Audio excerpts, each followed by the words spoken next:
everybody. Hey, everybody. Hey, everybody. Hey, everybody. It's that time again. It's time for the RageSelect podcast. It's right here. It's on RageSelect. I'm Jeff. I'm Bryce. Okay. Hello. Welcome back. Yes. Welcome for having me back. Yes. Bryce, I'm excited. We've got a lot to talk about today. I feel like I've got so many interesting things to talk about over the last few months. I feel like I haven't had as many things to talk about, but like I watched a bunch of good shows. We got a bunch of good news. There's all kinds of craziness happening. We got a lot of good news. I've got some gems for you down the news lineup. I can tell you that. Excellent. So let's not stand on ceremony. Let's jump right in. Bryce, what have you been watching? What have you been watching? What have you been playing? Got anything to say? Got anything to recommend to the audience? Just before we started our recording today, I managed to just get in like an hour and a half with the Séance of Blake Manor. Oh yeah, and that's a neat little thing. I'm a little. So I've just spent the past like week watching all of these breakdown videos of the old Sierra adventure games, and it's a miracle anyone could have beaten those games with how many bugs and glitches there were that just kept them from functioning properly. And, you can tell that anyway. So I've been playing the Séance of Blake Manor, and all of every time you can't throw your mouse anywhere in that game without finding something new in your tab menu to pop up a little notification icon that you just found the door was ajar. The door was ajar. Link to the room holder. Link to the hotel. Link to the doorknob. Yeah. And it's a little much, but I know that I'm only just starting the game. Though I also seem like I'm going through it kind of fast too. So I'm excited to see what goes on there. When I played it, I'm finishing it.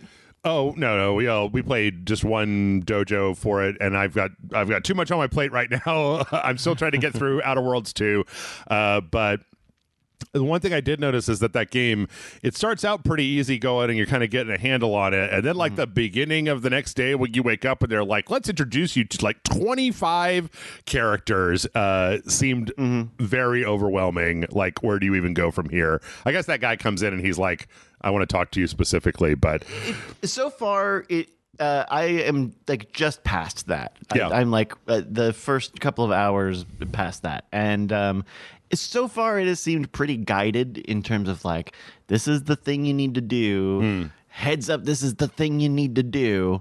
But then also, it's kind of weird. It's a little like Golden Idol in that if you've messed up, the game will just simply not continue, right? Like the way that you don't have something right is because the game will still be looking at you. It will be giving you the Gen Z stare. Right. And so that's a little bit like a weirdness with it, but I'm having an okay time with it. I found some mysteries. I feel like I solved some ghost stuff. Yeah. Do you like the turnip lanterns? Apparently that was the original form of the jack-o'-lanterns, was they carved them into turnips, and so that's like an actual historical thing. Did you find the library?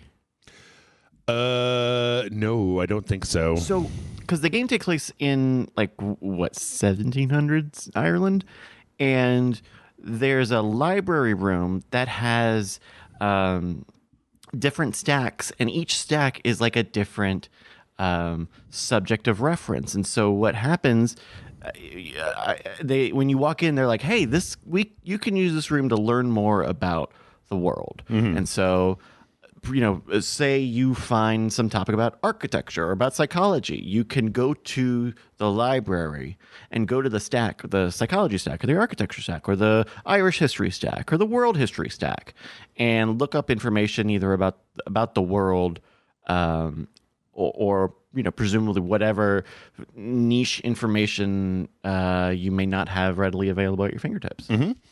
Interesting. Yeah, I don't know. It seemed like an interesting game. It might be one of those things like I kind of need an excuse to play it like I did with the Golden Idol DLC, but I'm not sure if it would make for the very greatest of like sequentials. Also, we're doing We're doing Dispatch and Silent Hill right now, and those are both been like I'm just talking about playing banger and winners. enjoying the content. I'm just talking about consuming the media. I think I need to watch you play it. I think you need to be the one to do the full playthrough online. I feel like I wouldn't be able to make that determination for like another hour or so more of playing it, because if it keeps holding my hand with the chart and the graph and there's a link to the doorknob, it's linked to the keyhole, it's linked to the master key, it's linked to the key holder and my key holder. Yeah. If it lets up a little bit on that and lets me kind of put some of the pieces together a little bit more, then maybe. But otherwise, it kind of feels like I'm just walking through the story. Like I feel like it's not very far between where I'm at and the next thing I need to do. If it is too handholdy, you might want to check out Dino Cop. Check out the Dino Cop. We played that last week, and That looks cute. It was very open ended, but also strangely it went real hard. Like your partner in that game is like an anti-dinosaur racist who's like, I love setting up perimeters and guarding walls, and these guys are going to get rowdy if we ever let them into society. And they're a bunch of like savages. We were like, wait a minute. Like, it's supposed to be a cute little dinosaur game, and there's like you go into this hotel. It's also a hotel game, and they're having like a convention. And one of the parts of the convention is they're having like an online debate about whether dinosaurs should eat human meat or brontosaurus meat or no meat. And that's like the big mystery, at least in the trailer. The big mystery is who ate the meat, ate the human meat. Is there meat? Yeah. Is there human meat? Yeah. Yeah, it was weird. It was very cute, but then it got real heavy on me. I was like, I don't know. It was Dino Cop, not Dino Hospital. Yeah. Get that medical drama shit out of here. 2-point dinosaur over here. 2-point Dino Cop. Well, What have you been up to? I watched a bunch of stuff last week. Most of it, I watched that Tatsuki Fujimoto 1726. That's this, Amazon Prime anthology series from the guy that made Chainsaw Man. It's like it's a bunch of stories that he did between the ages of 17 and 26, and they animated them all into these individual like little 20 minute stories. like mini stories. That was really good. I like that quite a bit. It's interesting, and if you got Amazon, it's fun to watch. I watched Frankenstein from Netflix. I love me some Guillermo del Toro. It's like a really good adaptation of Frankenstein. It's not going outside the mold, but like everybody's acting their ass off, and del Toro can tell a story in a way where you're like, this isn't doing anything I haven't seen before, and yet I'm riveted to the screen. But the thing I want to talk about most, and specifically with you, because nobody else fucking has Apple TV, is Pluribus. Because the first 2 episodes of that show, I was like, I have not been so hooked and so ready to keep watching a show in a long time. I got to the end of part 2, and I was like, what do you mean? I have to wait for a week to watch this? And it's great.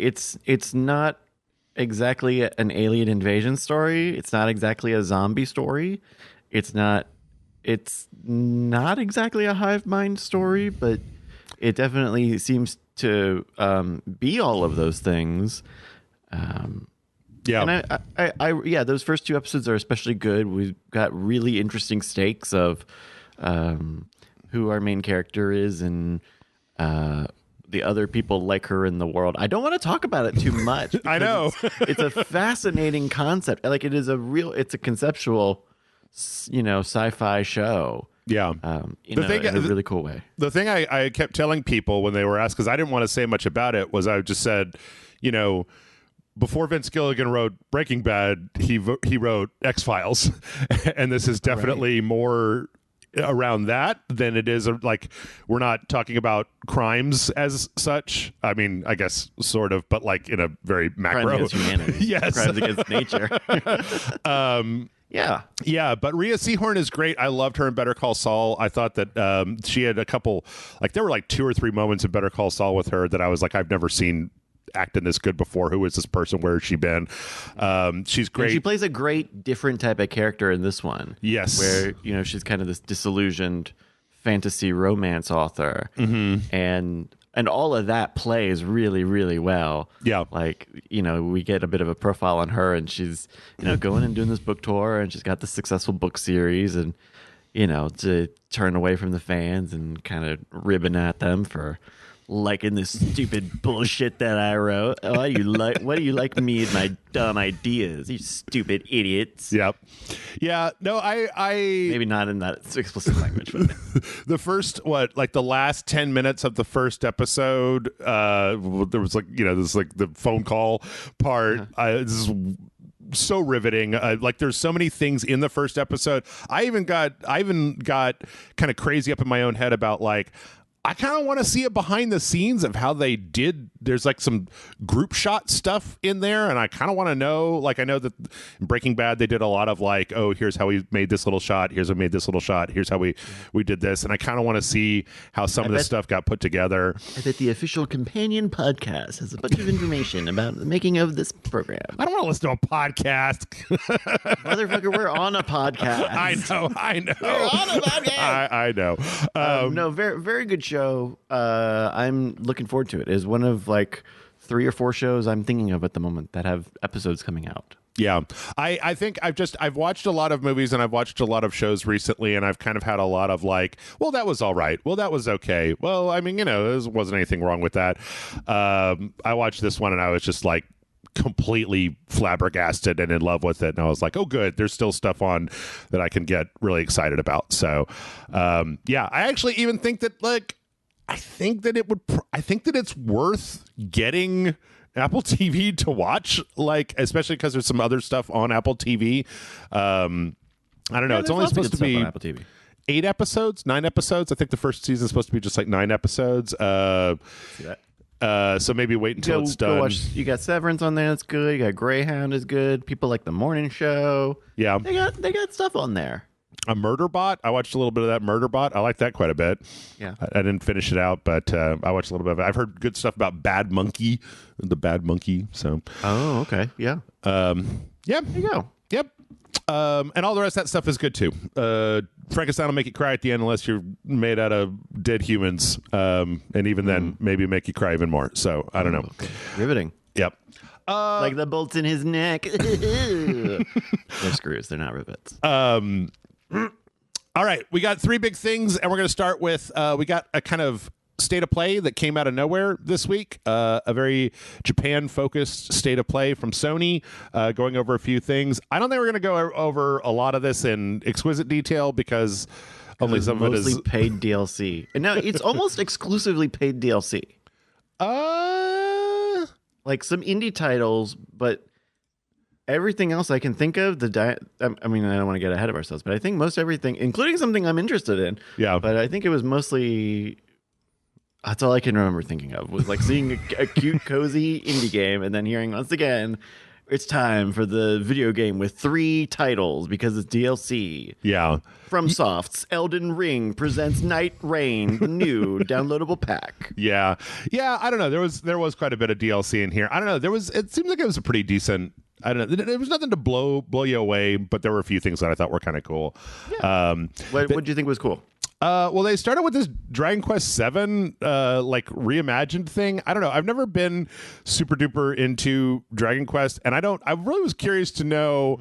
When I was watching this, I suddenly realized there's something that was been bugging me about the presentation of this, and then I finally got it when I was watching this, that it looks like, not entirely, but it looks an awful lot like the Thunderbirds or Team America, where they've got the characters have these kind of big heads, and the way that they're rendered, it kind of looks like a glossy toy, especially in the cutscenes and the way that everything is blurred out in the background. I don't know. Am I crazy? Are you seeing any of this?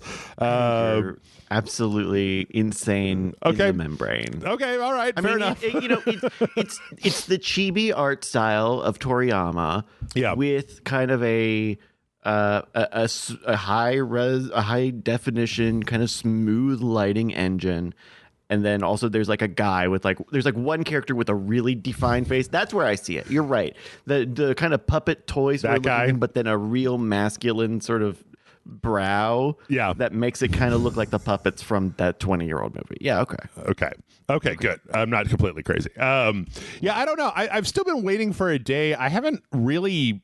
I mean, I played Dragon Quest when I was a kid on the Nintendo, but I have never been able to like keep up with the extended Dragon Quest universe and all these. Why not? They're only on 7, apparently. I think they're on 12, right? This is a remake of 7, which is like the most beloved. No, that's what I'm getting at, right? Like, look, 7 again. Okay. Yeah. What's next? 8. Let me guess. What's next after that? 9. Okay. We already did a remake of 1, 2, and 3 that are out like later this year. 3 is already out, and the 1 and 2 DLC to add on to that is coming out later this year. So.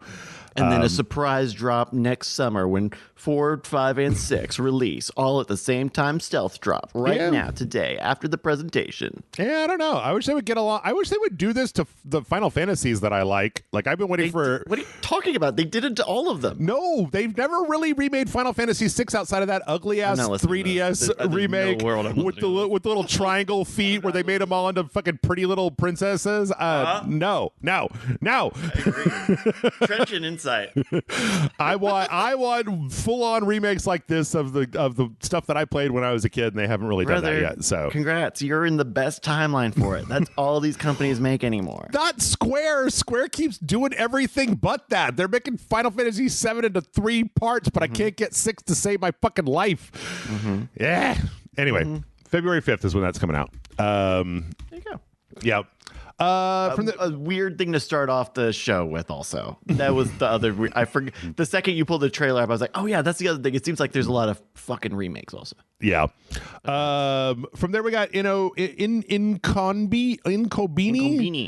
One store, many stories, which appears to be like a really good version of one of those convenience store manager games that are all over Steam, but with like some nicer graphics and like probably a little bit better story than just trading card like shop manager. So this looks actually bespoke and it feature. I don't know. This looks cool. It definitely looks.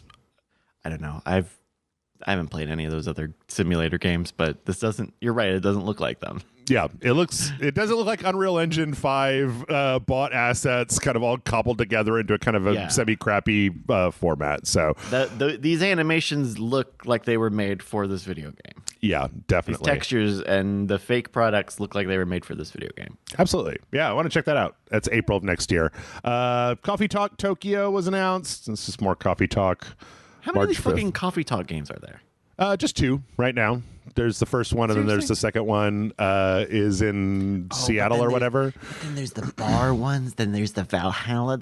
I know what you're doing, video games industry at large. Yeah.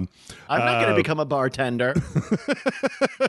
But don't you want to make coffee for a bunch of fantasy creatures that come in and tell their life story to you in a cafe? No. Yeah, me neither. Every time I've played those games, and they play really annoyingly. Yep. I played one of them one time, and then when the next one came out, I was like, no, thank you. Not for me, but yeah, I recognize.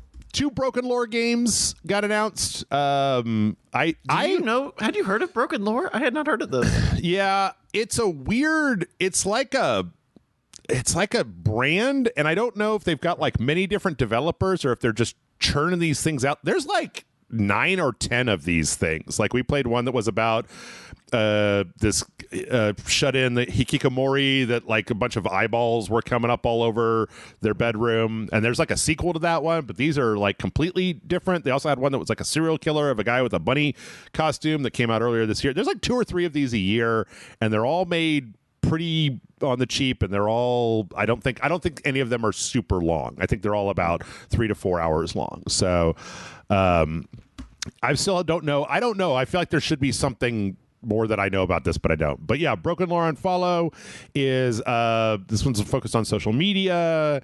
It looks like it's got a lot of kind of like liminal space exploration kind of stuff, but then a little bit of monster added in. And you use your smartphone to get out. Yeah. The dangers of SNS. January 16th. And then Broken Lore Ascend, where it's like 2 people that are trying to climb the Tokyo Tower, and then when they get to the top, there's one of those ghost ladies with the big long neck that's up there, and so I guess they've got to get away from it. I don't know. That sounds all right. I mean, it wasn't that. I remember Five Nights at Freddy's doing a similar thing of kind of really pumping those first few games out. Yeah. I mean, I think if you've got some heat, and I guess it seems like maybe this does, maybe more in Japan or something, that like, hey, you make hay while the sun is shining. Yeah, it's kind of the Blumhouse method of just like we're just going to crank out a bunch of these and maybe one of them will kind of take off a little bit. Yeah, and these look nice. They don't look they look a little nicer than all of the other asset flip junk on Steam already. These look kind of nice. The first person jump scare wander around an Unreal Engine village. Yeah. We also got another look at the Fatal Frame 2 Crimson Butterfly remake. I'm in a very strange situation with this, Bryce, because we did a sequential for this like a couple of years back, and we found it to be really boring. Like it was something I had very good memories of, and then when we went back to it, it was like very slow and very not telling you where to go. And so I don't know, maybe this will fix some of that by streamlining some of it, because it's a good story. It's just it dragged a little bit when we went to go play it. I mean, yeah, maybe. I mean, I feel like one thing that we tend to see in these full remakes of games is a little bit more instruction giving inside the game. Yeah. So, yeah. Yeah. They also said that they're kind of redoing the camera obscura system where, you fight ghosts by taking pictures of them. And I don't know. I mean, as far as the assets go, the remake looks pretty good. So I'll be interested to know if this is like a 1-to-1 or if this is like a Silent Hill 2 where they remade it but then added a bunch to pad it out to what we currently expect from a single-player game. Because as near as I could tell, Fatal Frame 2 was only like 10 hours long, and I think that nowadays they like to make them longer. So I don't know. That'll be interesting to see. Yeah. March 12th. Okay, now for the DLCs. We got the Dynasty Warriors DLC, Vision of the Four Houses. This is more Dynasty Warriors Origins.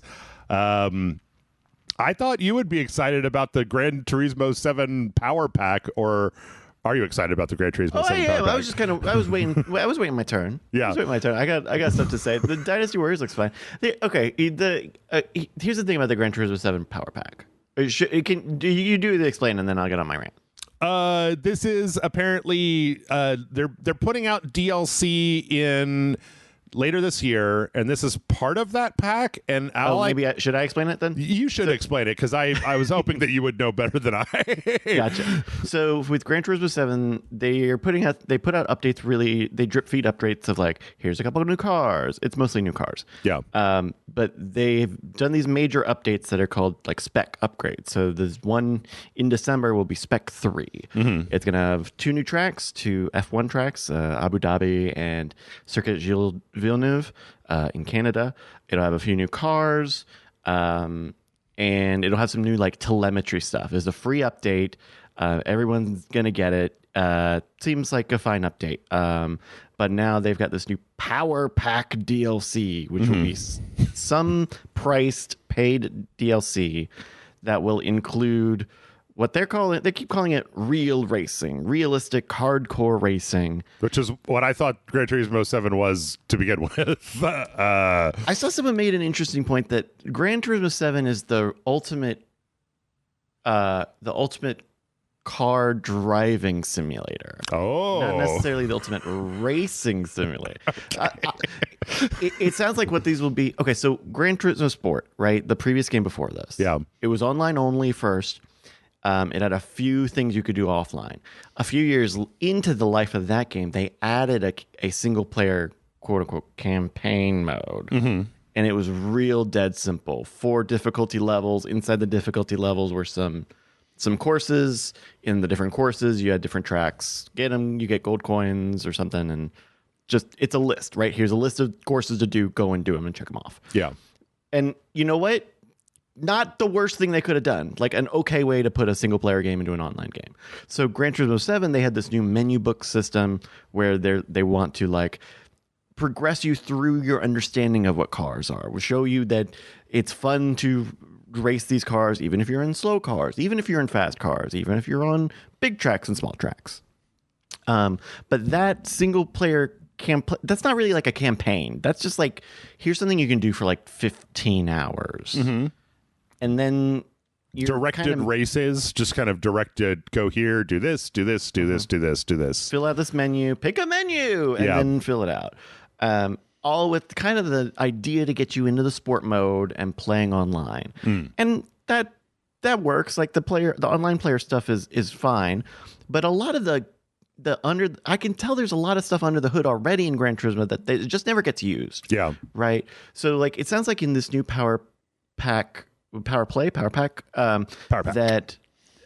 there will be a bunch of new designed races with some level of practice and qualifying even, which you don't see in single player. You didn't see in online. You only really saw that kind of stuff in like the high level esport, like the championship stuff that they do. Okay.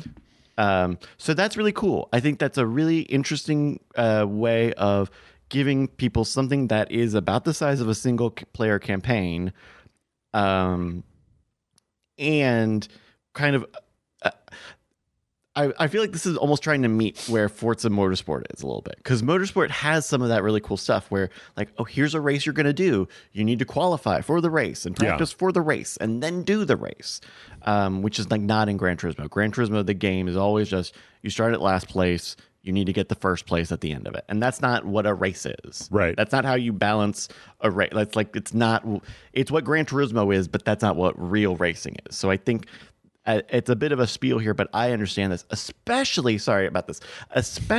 because it sounds like they're going to include a bunch of like in-game credits when you buy this. And the amount of credits they say they're going to give you is like 5 million. And people are saying that's in the like $40 to $50 range for the microtransactions, which give us a sense of what the pricing might be on this. But I will say that, especially because there would be a good reason to make Gran Turismo 7, the base game, really cheap. Free or cheap. The game's been out for a while. Yeah. They haven't updated a lot of the cars. There are a lot of not new cars that are just not in there. But it's a great game. It's got the online mode. And you can upsell people on, hey, here's a little bit more of a guided, hardcore single-player thing. I think it's really smart. Put it on PS Plus and then try to get people through the expansion, get them hooked. Okay, that's interesting. What about here's the thing I was curious about. They did mention this one thing, 24-hour races, and I was like, does that mean that the game is expecting me to play Gran Turismo for 24 hours like straight, or do you like save and then come back to your 24-hour race to finish it up the next day? Like, so in real endurance racing, in real 24-hour races, you would usually have multiple drivers, right? You swap out drivers after they have regulations, so you can only do so many hours at a time. Sure. You do a similar thing in esports, in sim racing, where you will have different drivers sub out throughout, like a relay. So if this is single player, you would probably just be able to pause and resume at your discretion. I don't know if this is going to be. They don't do this in online. They don't do a 24-hour online. You maybe could do a custom thing if you got people into a lobby, but I think because a few years ago they added hour-long races. They added like a slate of hour-long challenge races. Okay. And because people were wanting that. There was like no form of endurance racing. So I bet it will be like a high-end like purple challenge. Like it'll be something you don't have to do to get all the coins maybe, but that's exciting to see kind of what that setup is going to be like. Okay. Especially if it's a 24-hour race and there's a whole, weekend build up alongside of it. Like, what do you do for practice and qualifying? And so I am actually excited about that. And I'm usually not excited about DLC. Okay. Yeah, it sounds like a good expansion it sounds like from what you're describing, something that's good for fans of the series. Like fans of the series want more, and that this is basically a lot more that people can get into. Yeah, and to me, it says that Gran Turismo 7, the base game, will go free or go on PS Plus. Okay. And the only reason they didn't was because it's a great racing game that they never had any reason to upsell people for now. But now they do have a really strong reason to upsell people, and hopefully they can get more of these modern cars or more circuits. I would love to have even more circuits. Okay. Well, let's see. From there, I just took a look. You are right. There's like 12 expansion, small game and expansions announcements. So I'm going to just list these off real fast because I don't want to spend like a million years talking about everyone. There's more interesting stuff to talk about today. Motion Wreck is like a little pixel thing coming out in spring. Wandering Sword is like a 2D HD Chinese JRPG that's coming out May 28th. Yeah. Chinese martial arts meets Octopath visual style. Yeah. No Sleep for Kaname Date. The AI Somnium Files expansion, which was just on the Switch before, is now going to be on the consoles next year. Tokyo Extreme Racer is some kind of racing franchise that I'm not super familiar with. It's a classic. Very arcade racer. It was like an early access thing. I have it on PC. It was early access for about a year or so. Okay. And they've been upgrading it, and you're on the Tokyo Highway, and you go and you find racers, and you like challenge them to races, and you do. It's kind of fluid. It's cool. I'm excited to see this on console. Okay. Yeah. February of next year. Let's see. Once Upon a Katamari is getting some DLC. Pack World 2 is getting a bunch of Sonic the Hedgehog stuff. Digimon Story Time Stranger has an episode pack coming out. Super Robot Wars Y has a DLC pack. Monster Hunter Wilds has a big new title update. And then Sonic Cross Worlds has a bunch of stuff that I don't care about. So, Kind of a Monster Hunter thing? Yeah, Monster Hunter has a big title update. I mean, the thing is that they keep doing this, and it's like, you guys have a title update every 2 months, man. Like, it's like, oh, we added this new monster, and it's like, great. That's been the news every 25 days for this entire year, is like, here's a festival, here's an ad, here's the thing. Meanwhile, everybody doesn't like that game because it doesn't run very well, and they don't like the way the end game content is set up. So, because I was going to say, that's what Gran Turismo has to deal with. They give us 4 new SUVs every 2 months. Yeah.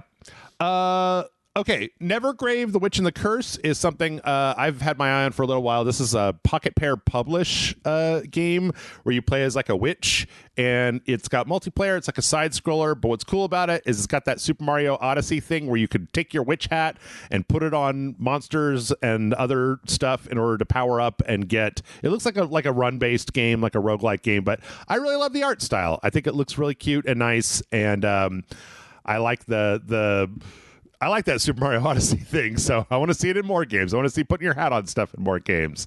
Had you run into this one before? No, I hadn't heard of this. The multiplayer really surprised me because it like kind of looks cozy, but it also kind of looks like a Silk Song thing. Yep. But then it's also kind of got that dark gothic sort of aesthetic going on. But then it's also a 2D platformer. It's a lot. This looks neat. It's a lot going on. Yeah. And, I almost like didn't catch that the monster hat possession sort of thing when I watched this. Yeah, they were a lot more explicit in the first trailer when they announced this. I don't know if that was earlier this year, Summer Games Fest or something, but let's see. We also got the announcement of BlazBlue Entropy Effect X. That is BlazBlue Entropy Effect is like a roguelike Dead Cells style game, and this is the next one. I do not know enough about the BlazBlue. I know there's some kind of huge backstory to this thing, and they're talking about, they've got a bunch of proper nouns in this trailer that they're saying with an emphasis. Ragna is one of the avatars that you can use during your dives. Right. So you're saying that shards of possibility are like fragments of countless potential futures. That's exactly correct. Okay, I don't know. I will say that the previous one is like very well regarded on Steam. I remember when it came out, I think I kind of skipped it, but I've seen a bunch of additions to it. They even put the Dead Cells protagonist in the last one as a character you could play, and it looks really cool. I just kind of skipped the last one, so maybe this will be a good chance to go and get another shot at it. So, are we bound for a world of fighting game spinoffs again? Because Tekken famously kind of fell on its face with Death by Degrees, starring Nina Williams. Yeah, there's also Mortal Kombat Special Forces starring Jackson Briggs, which I just played in that Legacy collection. It was fucking terrible. I don't know. Maybe the Arc, yeah, maybe they'll be good now. Yeah, I mean, Arc's doing cool stuff, and they have this really cool engine that make their 3D models look like, you know, the old animated models that they used to do back when everyone was just making animated models. Yeah. So I don't know. It makes more. There probably will be more of these spin-offs, I guess, with especially League of Legends. League of Legends is doing a fighting game, right? Yep. 2K, XO, however you say it. Yeah. Yep. I don't know. Looks good. Wait, that's the League of Legends one? 2KXO? Yes. Or 2XKO? Yeah, that's the League of Legends one. What the fuck? Okay. Anyway. Let's see. From there, we got another trailer for Daemon X Baby, where you play as the demon lord who has a little baby. It's like a twin stick shooter kind of looks so cute action adventure thing. Yep, you got the big demon, the little baby, and you're carrying the baby around.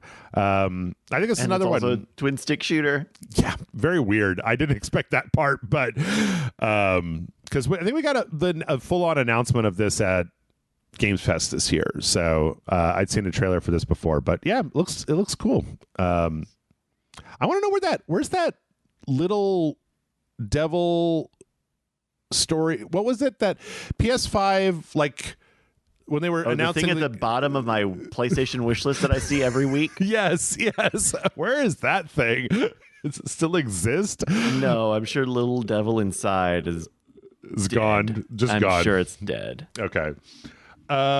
Yeah, let's see. After that, we got Kyoran Makasim.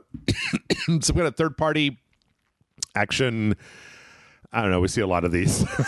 Like it's anime styled. It kind of looks like a cross between like Genshin Impact and oh no, wait, this is the one from the this is an anime, Disgaea, right? the Disgaea team. Oh, it's a Disgaea. Okay, Yeah. I thought that little guy with the slash on his face looked familiar. Yeah, I remember this now because there's a bunch of printies in it, and apparently you could turn the monsters into like weapons, and you can also catch them and stuff. I don't know. I haven't heard anything about Disgaea in a long time. I think there was one like last year, but okay. Yeah. Well, a very joyous whatever. Not the worst thing I've ever seen. Fate Trigger is the worst thing I've ever seen. This like third person waifu hero shooter thing. I saw this a while back. It's getting some new DLC, whatever. Octopath Traveler 0 got a kind of a deeper dive. I wasn't aware. Is this a sequel? Is this the third game? No. Well, yeah, this is the prequel, and apparently it's taking parts of the phone game, which was a prequel, as well, and integrating it into this story. The weird thing is, I don't know. This is like a oh God, what is it? You know that JRPG where you gather all the people up. Suikoden. It's more of one of those, I think, because I was looking at it and it's like your village is raised and you have to rebuild it. You have to go find people and recruit them to your cause and build up an army, and then you get to make parties of like 8 people. Game? Well, you said this obvious gotcha bait was a mobile game? When I searched for it, it said it was integrating parts of the online gotcha mobile game into it. No way. I don't know. I don't know. Bryce, I'll be honest with you. I've been trying so hard to like Octopath Traveler, and it just has not done anything for me over the years. I was thinking about this because between Dragon Quest getting all those remakes and then obviously Final Fantasy VII's in its own thing right now as we explored, I think that there is kind of a sleeper position for RPGs. If you make your franchise long enough, maybe eventually people will just latch onto it for lack of like a continued leadership by the Dragon Quest and Final Fantasy. Like not saying Final Fantasy 7 Final Fantasy is asleep at the wheel. 16 is a good game. Yeah. Dragon Quest, I don't know jack shit about it, but they keep making it, so someone's buying them. Sure. But I think that, I can see someone in 10 years being like, oh man, I'm nostalgic for Octopath Traveler, where they had all those retro graphics. JRPG fans are always they apparently always need a new game, even though these are the longest games. They were like, in this trailer, they said this game is 100 hours long for the main story is 100 hours long. And I was like, I have a job. Like, I have time for that. That's so many hours. This is a video games podcast. I know. Care about that. I know. Yeah, I don't know. I mean, and the only reason I kind of bring it up with Octopath is that for as generic as it seems, there's also a bunch of stuff about it that is actually seemingly like unique and has a lot of care and bespokeness to it. But that's me reading a book by its cover. Yeah. I mean, they also pointed out that it's like the combat system for the Octopath games is the same with 1 and 2 and then this one. So like if you got really into it, I feel like... Oh, I thought this one had like a grid system. Did this not have a grid system? Maybe I'm thinking of something else. No. The Wuxia one had like a grid system. Okay, yeah, because it looks very similar to this. But yeah, this one is like specifically a party of 8 characters, and it has the same as the previous ones. This kind of break mechanic. So, are you gonna? Well, you said you don't get into this. And leave us a comment if you are into the Octopath whatever thing they're doing here. I mean, we'll probably check it out for the show because I played them, and I think they make a good first impression, and I haven't gotten the impression that any of them are bad.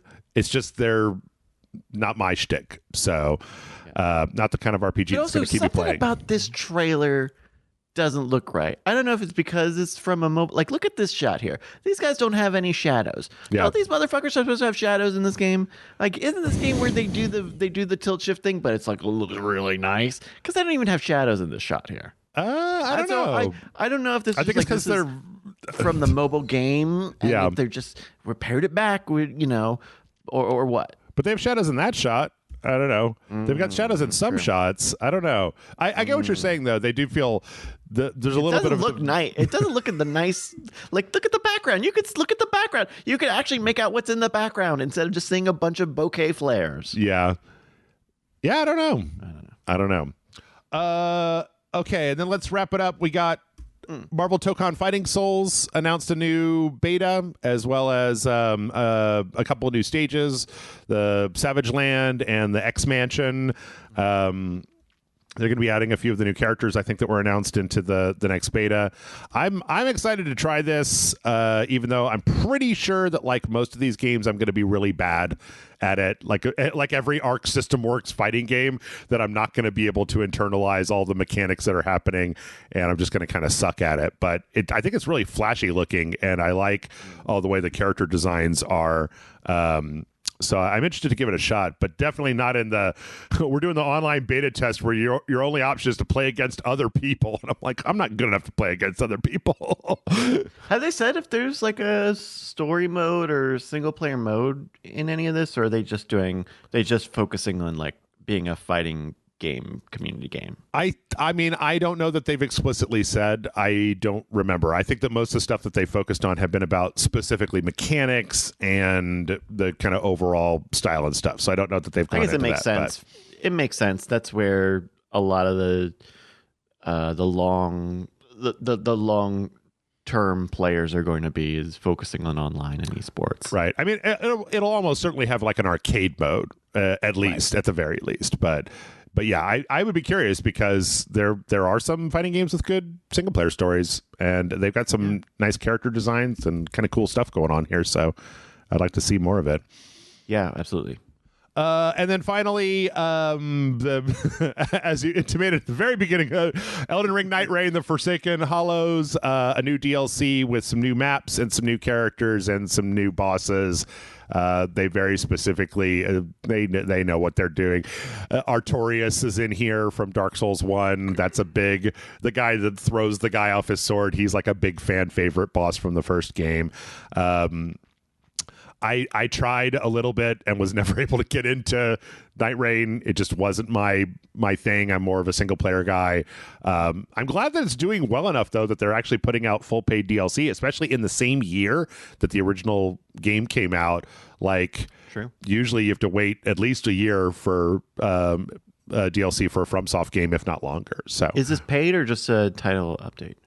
this is going to be paid. Oh yeah, because it's got a title. Because it has a title. They've got a bunch of title updates so far where they've added in new bosses and challenge modes and stuff like that. So That's pretty cool. I like the way Night Rain is set up. I have not played it, but I like watching other people play it, and I like the way it's set up because it's pretty flat, pretty fast. You move around a lot. You're jumping up in the air and dealing with a lot of different types of stuff really quick. You level up, really quick. Yep.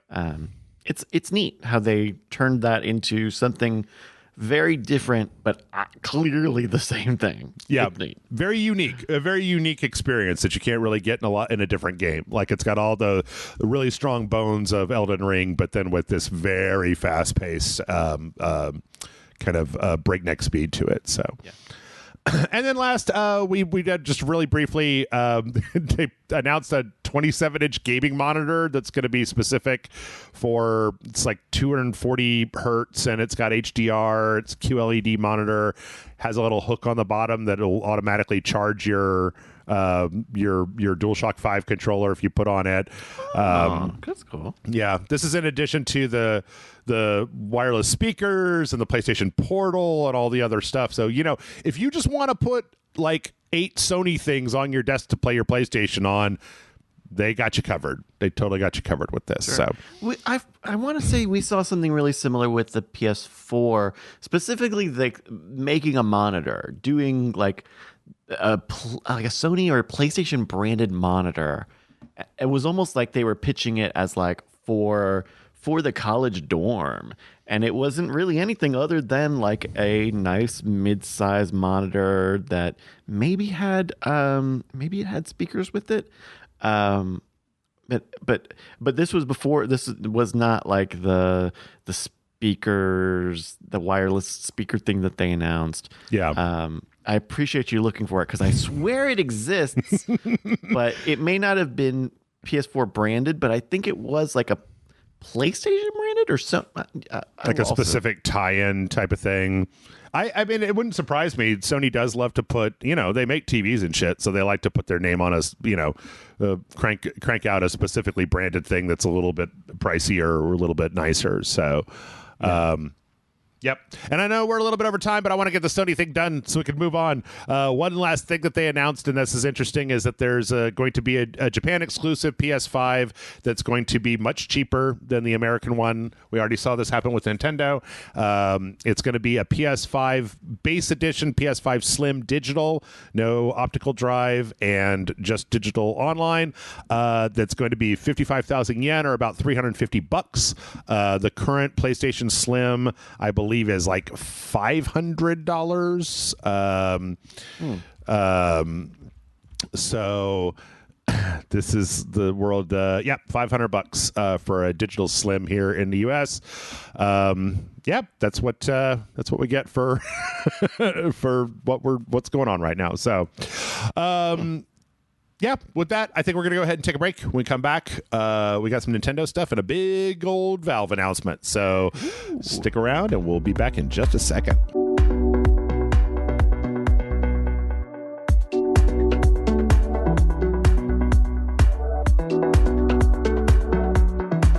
And we're back.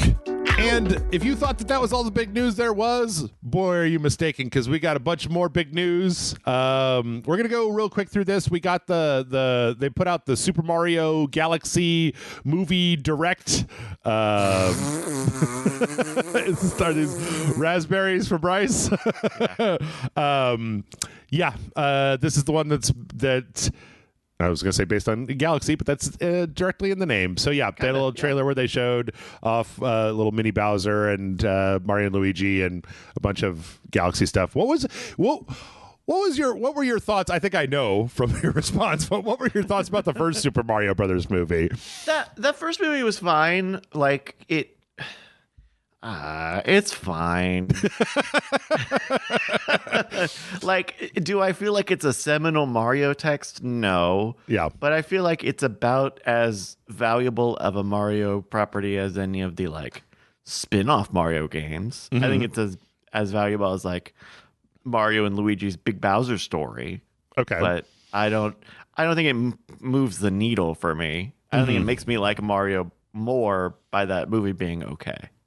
This is a little weird to me because I don't have any nostalgia for Galaxy because I didn't play it. Like, I didn't play it when it came out. So the idea that it's like, oh my God, Rosalina on the big screen. I'm like, I don't get the Rosalina. You know. Or the like, bang is too big. They did too much with the one big bang. They're like, no, but Baby Bowser. I'm like, I don't care about that either. I don't fucking. He's from like, Sunshine. He's not even from Galaxy. Yeah, I don't.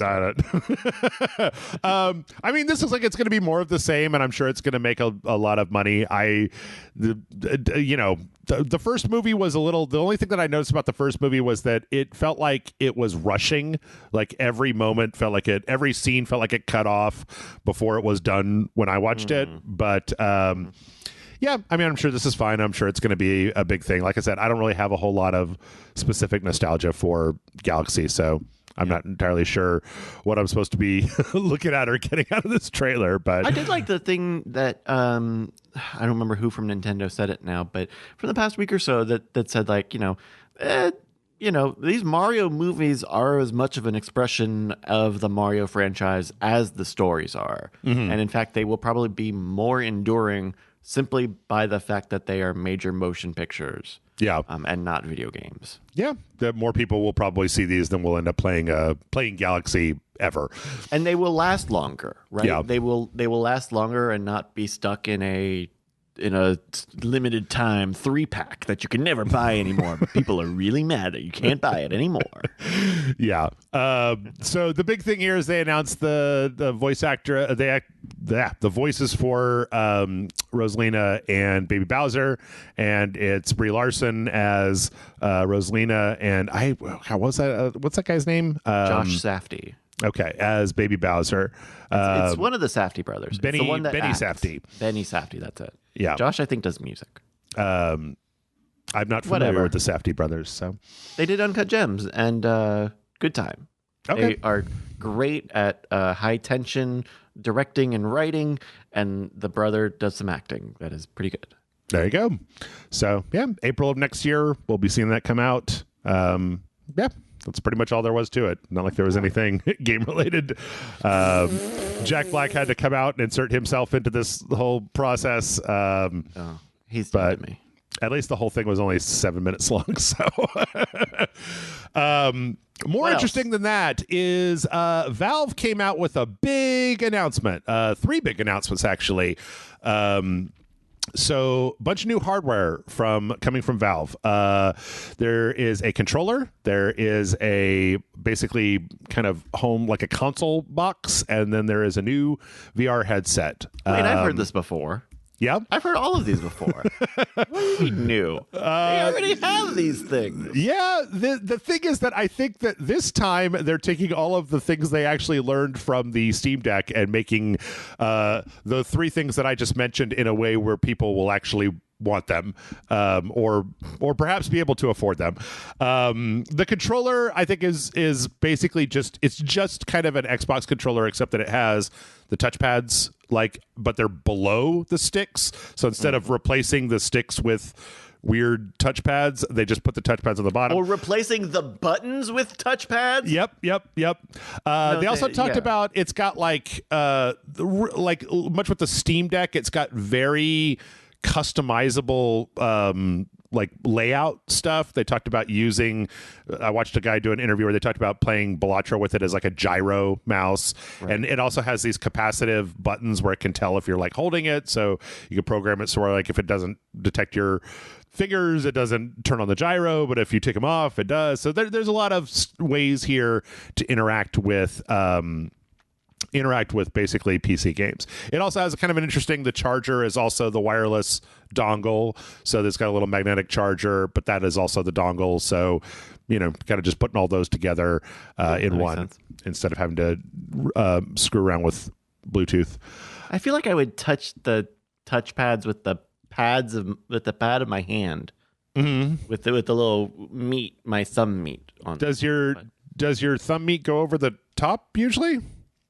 I guess I hold mine like from the side, like. But look at it. They're right over it. Yeah. I don't know. I think they're right over it. I don't know. Look at them right over it. Look at that. I don't know. I think they're holding it wrong. Yeah. I don't know. We'll see. I don't know. They also have this. I forget what the actual name for this thing is. It's like the Steam machine, which is like apparently everybody said the size of it is like a sawed off Xbox Series X. It's like half a Series X. It's about the size of a GameCube. This is taking the Steam Deck kind of idea and making like a home console box that has all it's of the. It's not a Steam Deck idea. It's already it's a Steam machine idea. It's a home theater. There are 4 things that it's closer to than a Steam Deck. Yeah. Sorry. Well, I only say that because that's Steam OS? Yeah, because that's the closest thing. Like this probably came from the idea of like, we want like the Steam Deck was a big success, and that this is kind of taking a lot of the same things and then making it into, what if you use your TV instead of the handheld for it. So same Steam OS thing. It's got like a little LED strip at the bottom that you could program. It's got a face on the front that comes off. As near as I can tell, it's got a pretty decent like processor, and it's using FSR for the graphic side of it. They say it's an ARM chip, right? I believe so. That it's supposed to be running Steam OS or Windows ARM, right? That it's supposed to be like. They talked about it being like a 4K 60 FPS box, but some of the hands-on stuff that I've seen is like, yes, you can do that if you are willing to get really deep into FSR. Let FSR do a lot of work at generating frames. Like it's not, but I don't know. Okay. This seems to me to be like a Hollow Knight box, right? This is not, I don't think that this is like a box that you're going to be using to play Cyberpunk, even though it might be able to run Cyberpunk. But I always thought that this type of thing and like the Steam Deck in general were going to be a better solution for like indie games without a huge hardware footprint on Steam that are not on other platforms that you want to play, right? Instead of having to wait for a console release of something, you could just play it on something like this. You can play Dino Cop on your TV with this without having to buy a whole computer to be able to run the game. Or wait for it to come to a console. That's the impression that I've gotten of the best use case scenario for this, because everything I've seen has said that like the higher profile Unreal Engine 5 stuff doesn't necessarily run the best at, either a higher resolution or a better frame rate. I hear what you're saying, that, it makes a lot of sense to just make a mid-range hardware box for Steam, because they have such a long library. Even if you just limit it to the Steam OS Proton stuff, they still have a large library of very good low-intensity games that you could presumably play on just about anything you throw at.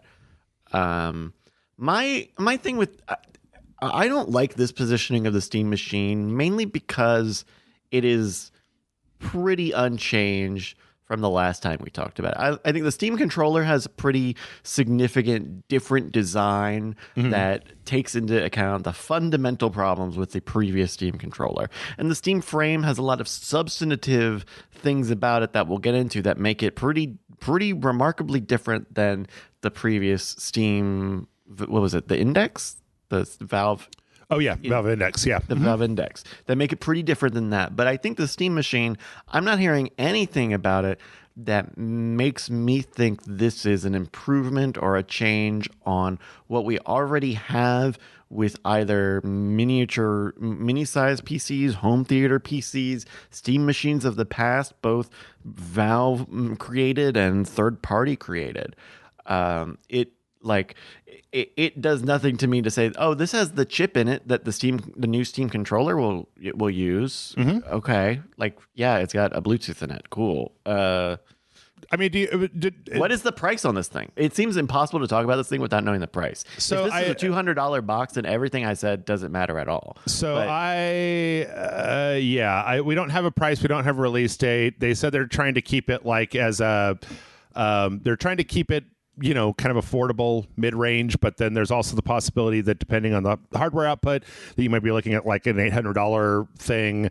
I think that, you know, that is a crucial question, right? If this is $500, that's a pretty decent deal, right? Especially if it can run a lot of stuff that's not, that's not games. No? I disagree. If this is, I mean, this sounds like it will be a mid-range miniature computer. I mean, it's not coming with a monitor. It's not coming with a keyboard. It doesn't come with a controller or a mouse. Like, no shade on big picture mode, but I haven't used SteamOS, so maybe it's completely different on SteamOS. But my experience with big picture mode has never been an experience that I think I could permanently make this how I interface with Steam. It's never been a great experience. Partly because I'm not locked into the operating system, so that, you know, take it for what it is. But the Steam Machine part of this feels really flimsy to me. Okay, I think that the difference here is mostly due to the time, right? That when the previous Steam machines were put out, I don't think that there was as much of a paradigm of like PC people wanting to play PC games not on an actual PC. And I think that the Steam Deck success has shown that people do want to play PC games on something that's not just a full-on computer in your office. The low form factor, I think that this machine being focused on that with the Steam OS is probably going to perform quite a bit better than a $500 mini PC attached to your TV, because a lot of the smaller form factor PCs that are out there, I mean, I bought a few, are like they're workstations. They're for like people on the job doing stuff. They don't have like a video card but if you're already going the DIY route, you know, you'll just get a 360 controller and deal with big picture mode, or you'll have I don't know, you'll get one of those keyboard and mouse wire. Like I have a really hard time seeing how this is for casual players or for DIY hobbyists, because I think you could. I just didn't see the secret sauce in this. I mean, it has all of the great things that make Steam fundamentally an interesting platform. You have the back history of stuff. You have between the SteamOS Proton stuff and Windows compatibility, cross-buying and all that stuff. Like, there's all sorts of positives about the Steam ecosystem. But I think I would love to know more about the price on this, because I have a really hard time seeing why anyone would get this. I also think that someone who knows about Steam and would want to get this. Yeah, I also think that it's worth. I think it's worth the consideration that up until now, at least from my perspective, there hasn't been a company saying, I'm going to sell you something the size of a GameCube that you can hook up to your TV that's just going to work. Like, I don't know. The thing with PC gaming is that there's a lot of like... The Steam thing is definitely not going to just work. I don't know. I mean, it depends. Like, it's going to be the most hobbyist DIY thing, because each game's got different controller configurations. I cut you off. I mean, I think that part of that is kind of what we got into with the Steam Deck, right? Is the idea of like Steam Deck certified, or how it's going to run, or giving it some kind of rating to indicate before you buy it, like how it's going to run. Like you could say, oh, Cyberpunk, well, this is going to run, but it's not going to run like quite as smoothly. Balatro is going to be great. Like, you know, Stardew Valley is going to kick ass. I don't know. I mean, I guess the thing is, I know a lot of people who gravitate towards consoles for their video games and just don't play video games on their PC, that would probably be happy to be like, I'm more than willing to buy a dedicated box that's able to play light to medium weight PC games through a dedicated interface where there's not an app to install or drivers or configuration. It's pre-configuring these things. As I understand it, that's what it is with the Steam Deck, right? Is that there's like a pre-configuration of the game before you start it up to try to give you some kind of optimal solution, so that if you don't want to mess with it, you can kind of just like go with it, and that your experience may not be optimal, but that it's just a lot less fussy than I mean, I don't know, man. I know how all this shit works, and I've been like, this generation installing mods and patches and, trying to DLSS switcher, like all these different things to try to get games to run well. So the idea of paying a little bit just to get something that'll just run these games that are on this platform connected to a TV, I don't know. I mean, I was talking with my friend Michael. He was like, I have a gaming PC, but it's in my office. And, if I wanted to play something on the TV that was on Steam, like, I don't want to have to drag my PC and then hook it up to a TV. And I would be more inclined to get something like this that was just able to play medium grade stuff on the TV. I don't know. I mean, I'm not in that ecosystem at all because my computer's right next to my TV, is right next to my consoles. So it's not a big deal for me, but... Yeah, it'll just be interesting to see what this looks like because it's just something about it doesn't add up. Okay. I mean, I agree that it's all going to hinge on the price, right? If it ends up being this Valve Index bullshit, like if it's $900, then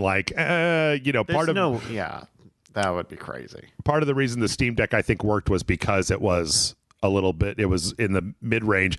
And I think that's borne out why people aren't as psyched about things like that Xbox ROG Ally and some of those things. They keep putting out those, Lenovo has like a $1,300 high-performance handheld, and I don't know anybody who's ever considered buying one of those because at that point you're just looking at a full-on system. So, and if at that point you're being the price-conscious person who's trying to avoid the brand markup, then you're already going to get elbow deep in coding and changing optimizations anyway. Because if you don't have the Steam TM branded thing, then whatever optimizations they may try to make or whatever target people are aiming for, you're suddenly no longer on it. Yeah. So I don't know. And then we also had the Valve Frame, which is a new VR headset that they're putting out. This is interesting. This seems to be kind of half a Meta Quest. Like it's a Meta Quest with a little bit. It seems like it's a little bit lighter. It's got this ARM processor inside of it that can run games. The biggest thing though that I thought was fascinating with this is that it's got this dedicated 6 gigahertz dongle that's specifically for streaming games from a PC to the headset wirelessly. So instead of trying to go over your network or Bluetooth or any of those solutions, it's like you have this dedicated super high high speed link that's its own piece of hardware that's built into the headset that can do that streaming from your gaming PC directly to the thing. It definitely is what it needs. You can't just have the umbilical cord and having all the lighthouses and stuff. It's a pain in the butt. Yeah. It's also got this, like, they're adding a kind of a semi-foveated rendering thing in where it's called something else, but it's like it tracks your pupil, and then where you're looking, it ups the fidelity of the stream to the place where you're looking so that it can save bandwidth for the places where your eyes aren't looking. I watched, I guess Linus Tech Tips was talking about trying to move your eye fast enough to trick it, and he wasn't able to do that in the demo that they set up. Yeah, it's because there's a camera looking at it. The camera doesn't blink. The camera literally never blinks, Lana. Okay. Yeah. But yeah, again, this is another one where I'm excited for this, but again, I also need to know what the price is because Valve VR headsets so far have been so expensive. Like the one?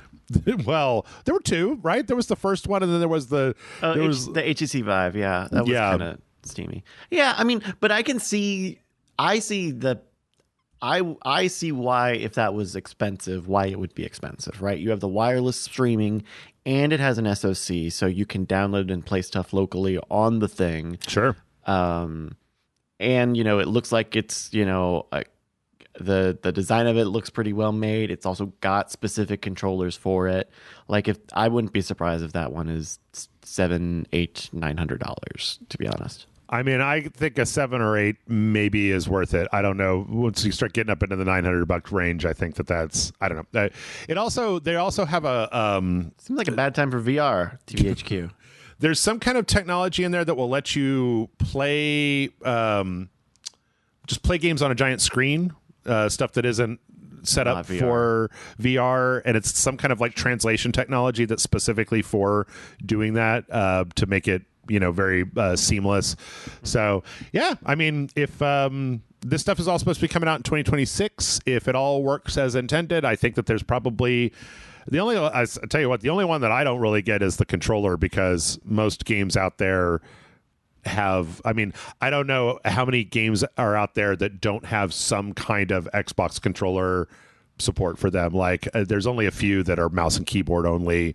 For Steam, the trouble is that like the 360 controller is still really prevalent. There's a lot of PS4 and PS5 controllers out there, and so there's a lot of disparity in what the PC controller is. Yeah. And if Steam wants to move forward with having touchpads for mouse control, having gyro for mouse control, having X, Y, or Z features, but rechargeable fucking batteries. Their budget 360 controllers don't have that. Yeah.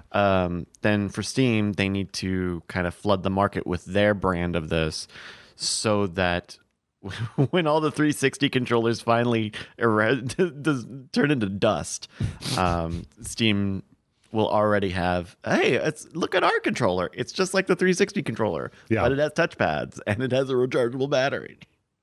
Yeah, I don't know. It also could be because I've had so many controllers break on me over the years that I'm currently using like an 8-bit DO wired controller for everything that I do, because I've gone through 7 to 15 Xbox controllers over the course of RageSelect, and they just stop working or charging or communicating or whatever. So, but I don't know. I mean, like, I think it's nice to have a company that's kind of spreading out like this. Like I like the idea of having some way for people who aren't as technically minded to get into some of the PC stuff.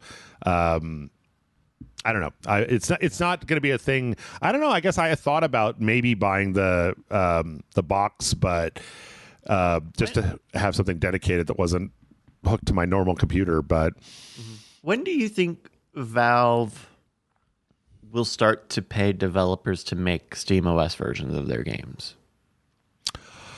Because I think that's the thing that is next, right? Is Valve putting down some money to say, I know you're making this for Windows. Mm-hmm. Can you also just do a Proton compatible? Just make sure this is going to work on Proton or whatever wine wrapper they're going to do. Because the PC chuds would go fucking furious if they actually paid for exclusivity. Mm-hmm. But right now, nobody is paying for anyone to make PC ports. Mm-hmm. Valve is not doing it. Epic, maybe Epic is still doing it. I guess Epic is still in the conversation. Yeah. But Valve is not doing that, and they are trying to position themselves as the next best thing to Xbox. Yeah, I don't know. I mean, I don't know if that's just like a Linux version, like if that's just a Linux version of the game. I know that there's some Linux native versions of games on Steam.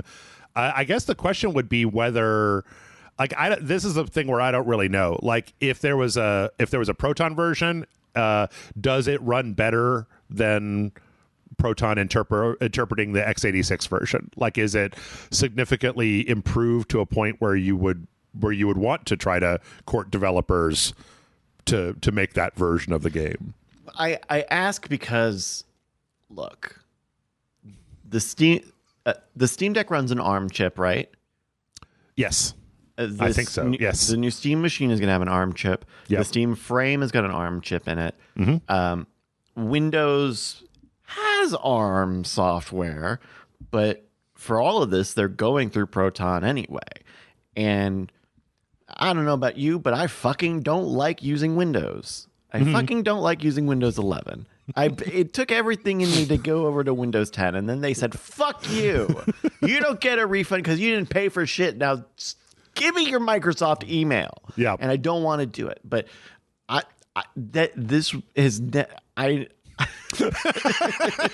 know it sounds like 10 years ago the exact same argument was going to be made. Mm-hmm. But there's a world where people will say, fuck Windows. Mm-hmm. Fuck Windows. And if Steam can have a library, with the Steam Deck has been really great for Steam just in getting games and gamers to get used to Proton, emulation or translation. And I think that's great. It's awesome technology. I talked about crossover the last time I was on the show, and I still use it. It's perfect, even for Mac. And so for Steam, it's that I think is the big play behind all of this, is to say, one day Windows may not be here, and we would still continue to love to not be completely dependent on them as a gatekeeper. I think that one of the holdups there is probably the fact that, as I understand it right now, both the PlayStation and the Xbox are also x86 architecture hardware. So I think if you were to see an Xbox Series Y and a PS6 that moved to more of an ARM technology, that you could probably get a little bit further in that direction. But if developers are developing first for x86 architecture, then I think that it would be difficult to convince them to do parallel development on. I don't even know. See, I don't even know. I don't know if it's like, can you convert? Like, is that a thing? Is it a messy process? Is it time intensive? I don't know. Like, I don't know either. But I mean, at this point, Valve will have the knowledge of what that looks like, because they've been dealing with developers trying to make that process, whether it's some sort of native port towards Linux or making sure the game just works right in a Proton wrapper. And if that's all it needs, then that's all it needs. And maybe there's a performance hit. It does not seem like that doing these these translation layers have much of a performance hit at all. But I think that's the goal here, is to not to get people used to SteamOS as a thing, or to try to get people to love their ugly little Steam icon, just to make sure that that the new games that come out also have a little Steam icon, especially indies, especially if they can get indie developers, these new people who have not been burnt 5 or 6 times by corporate development. If you can get that between that and the number of like middleware engines that everyone's using nowadays that should make all this stuff seamless, it's never been a better time to try to do the same exact thing that didn't work last time. Okay, and with that, let's see, we've got about 15 minutes left, so I think we're probably going to have to lightning round a little bit of this stuff. All right, let's see. We got some more. Come on, what the fuck? No, we got to move on. Well, the price thing? No, I mean, we talked about that before, right? The potential for the price. Saying it would be more expensive than a PlayStation 5 Pro. Shut the fuck up. No one works there anymore. I don't know. It's PS5 Pro right now is $750. That Steam box could be $800, depending on what's in it. The Steam frame could be. The Steam machine won't be $800. If it's $800, I will eat a hat. I will buy a hat, a non-edible hat, and eat it. Okay, fair enough. Let's see. We had some more news around the GTA 6 firings that we reported on last week. It looks like the IWGB Game Workers Union in the UK is going to bring some kind of like formal complaint against Rockstar. This appears to be a kind of all but confirmed that Rockstar fired them for quote unquote like leaking information, and that information was they were talking about unions on a Discord with other union people, not like actually sending screenshots of Grand Theft Auto to people or anything like that. So, let's see. Yeah, it's annoying because it's pretty like. I don't know. It's not exactly a great cover of like, oh, they were leaking stuff, because the very first thing you would think of is like, do you mean that they were in a Discord server that you didn't own talking about the game and unionizing? Okay, that's union busting, buddy. Well, or like if they leaked something about Grand Theft Auto 6, I would be talking about it. There'd be a headline about information about Grand Theft Auto 6 that came all the way through. Like if there's information that's being leaked, the internet would grab onto it because they're rabid for any single thing that comes out about Grand Theft Auto 6. So that to me lends more credibility to the narrative from the Fired folks than anything else. Let's see. Speaking of things that the internet has grabbed onto hard, Arc Raiders sold about 4 million copies in the last 2 weeks, which I find really surprising. I mean, I know that Arc Raiders got a really good score, and we played it last week for the show, and we had a pretty good time with it. I know that for the last year or so, it seemed like a lot of companies are saying, oh, extraction shooters are going to be the next thing. And I was kind of like, are they? But I don't know. You know, that's pretty much considered a success. I think that this is what Nexon. It's like their most successful global launch ever. So we might be looking at a thing where, you know, between this and then I think next week Tarkov is fully releasing into 1.0 on Steam. I know that that's really popular through their own website. So we might be getting into a new arms race of everybody's making an extraction shooter like we did with MOBAs and MMOs before that. So the thing about Arc, I wonder if it's because for me, like, I have a hard time. It was only today that I really got a sense of what Arc Raiders is and what you do when you play it. Yep. Because I had only like just actually seen someone playing it properly, and it's interesting. It doesn't feel like it's not just Fortnite, and it's not just Lethal Company, and it's not just multiplayer. You can just play single player. And it is a lot of PvP, but then, you know, it's not a lot of PvP if some data scientists can be believed. So I think it makes like a kind of interesting sort of different proposition for an extraction shooter game. Like, I don't feel like I need to queue up and get on my team and figure out which loadout and hero I need to do. Yeah. You just, like, I guess go up and hopefully you don't die, and it seems neat. I don't know. There's a lot of really interesting social stuff happening. Like you mentioned it, I was going to skip this, but that there was some interesting stuff about the Steam achievements for killing people in the game, and that like only about 20%, 43% have PvP'd. 43% have knocked out 10 other raiders, have killed 10 people. But then when you go down, it's like knock out one raider is 81.3%. So that's a pretty big drop off between killing one person and getting all the way up to 10. And the idea, the headline on this is that, like, if that stat is to be believed, it means that 20% of the people playing this game have just never engaged or have never killed another player, whether that just means that they got jacked a whole bunch of times. But I've seen some other stories that are about like people protecting the extraction zones, or like meeting up with people and then kind of helping them out or dropping stuff for them. It kind of seems to have a little bit of that weird Wild West early MMO flavor to it, where you can't tell. And I think that tension, like, I was afraid of that tension when I went to go play it, but I think it actually ends up being kind of fun, because it's like, who, what? Am I going to wave at this person? Am I going to shoot at this person? Like, what are they doing over there? So it seems. I was even thinking about it today. Like, it seems like maybe you could just solo. And I was even like, what if I just went in and I was just a raider? I was I was one of the bad guys, and I just shoot everybody that moved. just naked aggression all day, every day in Arc Raiders. They also had a little bit, I don't know, this is kind of a standard story. When Arc Raiders launched, they had some skins and stuff that were purchased that were set a little high. Like, the game itself was $40. They had a skin pack that was like $20. People were like, that's half the price of the game. And I think that you see this happen with a lot of online games where they launch with microtransactions, battle passes, and skin stuff that's a little high.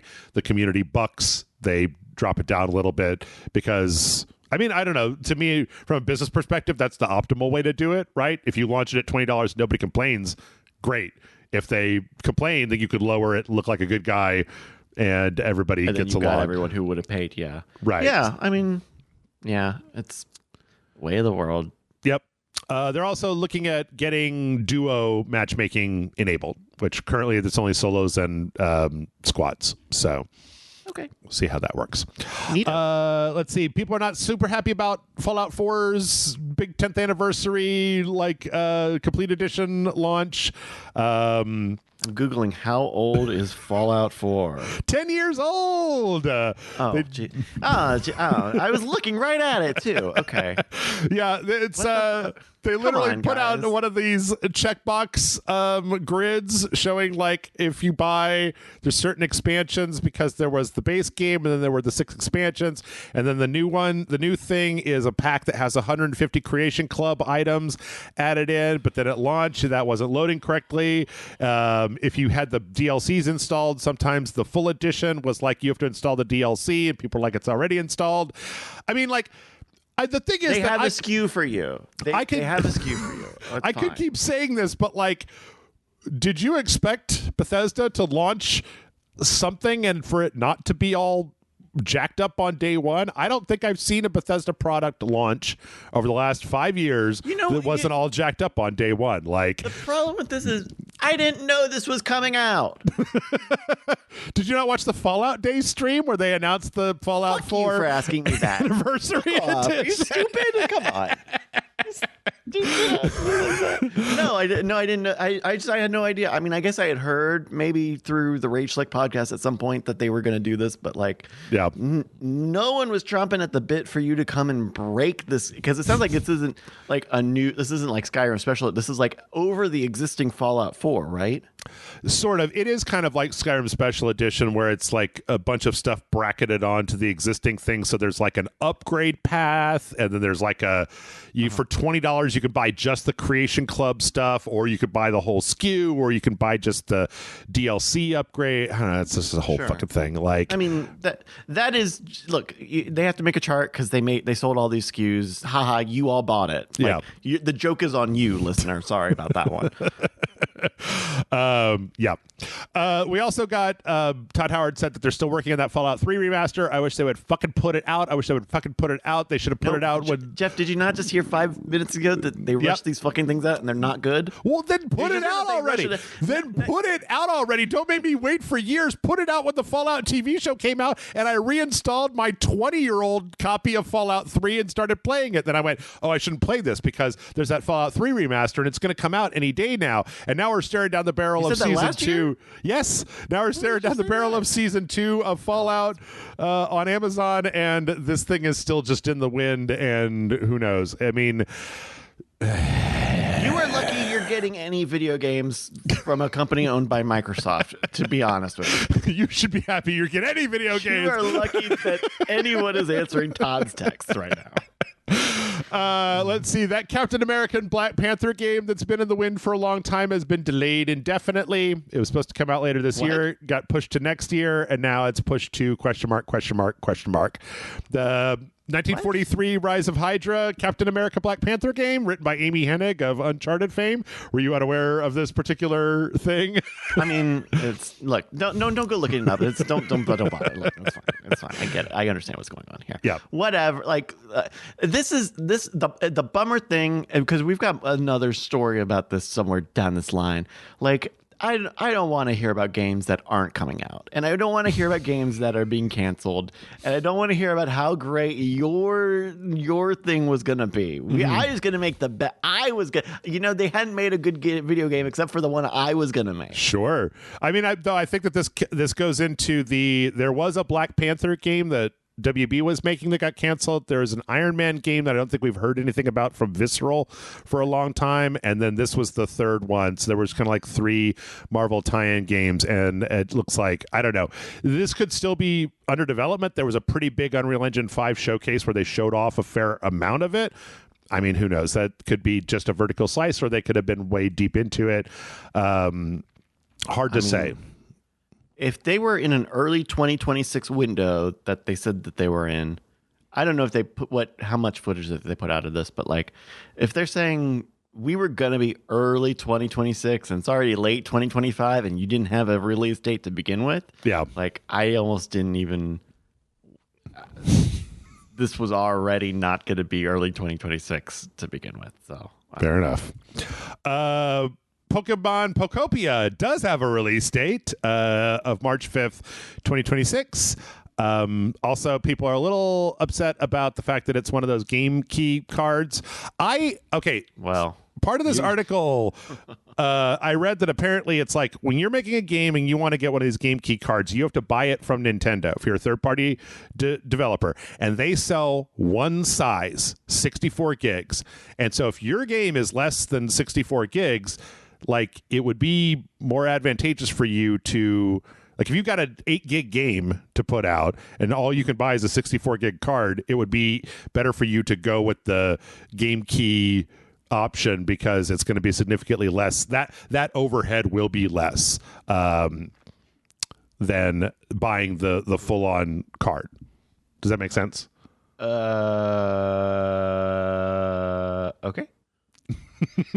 I mean, I understand why they're doing the game key cards because some games are too big to put on these proprietary cards that they're making. And I understand people being upset because those key cards don't contain anything. Yeah. They have a game key that maybe you own. Oh, no, you don't. But then... and then the preservation aspect of it all. But there's a gap, right? Like, because... you just said it's 64 gigs if you want to get your whole game on a card. Right. This article that I was reading made it sound like, though, that it was the opposite, because I had assumed what you just said, that it's like developers have these games that are bigger than 64 gigs, then you have to use the game key card. There's a gap. Yeah, there's a gap, right? It costs so much to make 64 gigs, and a lot of these games are not 64 gigs. Right. There should be a less expensive, smaller version of the card for people who have a smaller game instead of having to buy this giant card. Buy multiple, you're buying hundreds and hundreds of these cards, right? That shit's going to add up. So that sucks. I mean, it really does suck. You ought to, if you're one of the people who are still buying physical goods, the fucking thing should be on it. At least a 1.0 version should be fucking on it, because they're going to make you download an update anyway. But if I'm not against it. I'm not calling you crazy. Go for it. You should have better cards. Why it's I don't know what to do about it. I like, physical is going away. Mm-hmm. They're not putting many UMDs in these things. They've got to make cartridges because they can't just make micro SD cards because the motherfuckers are going to hack it. Right. So this that's what it's just what it is. Yep. Let's see. Ghost Yotai. I only am including this because there was I don't know. I watched a stupid YouTube video of somebody being like, the Ghost Yotai was a failure because Sony didn't say how many games, how many units they sold. They sold 3.3 million units in the first month. It's a little bit down from Ghost of Tsushima. That was also released during COVID. So, sure. But by all accounts, this is a very successful game. So, yep. Good for Yotai.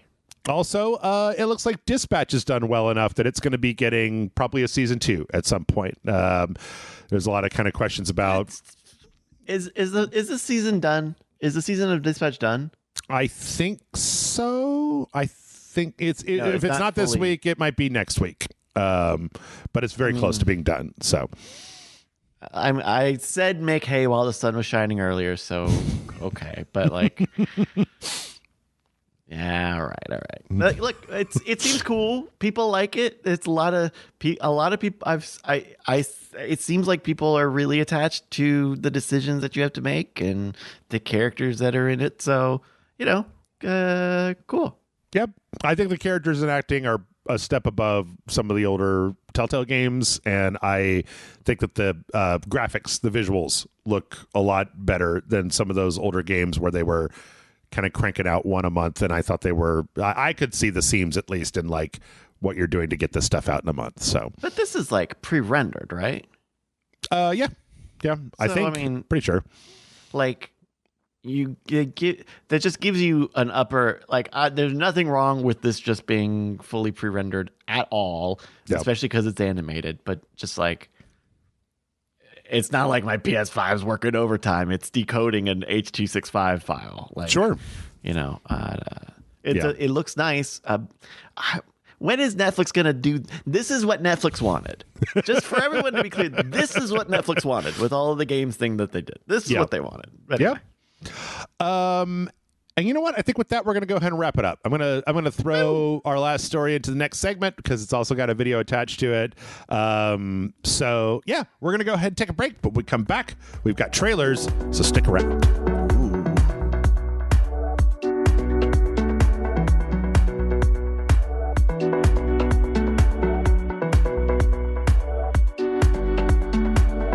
And we are back.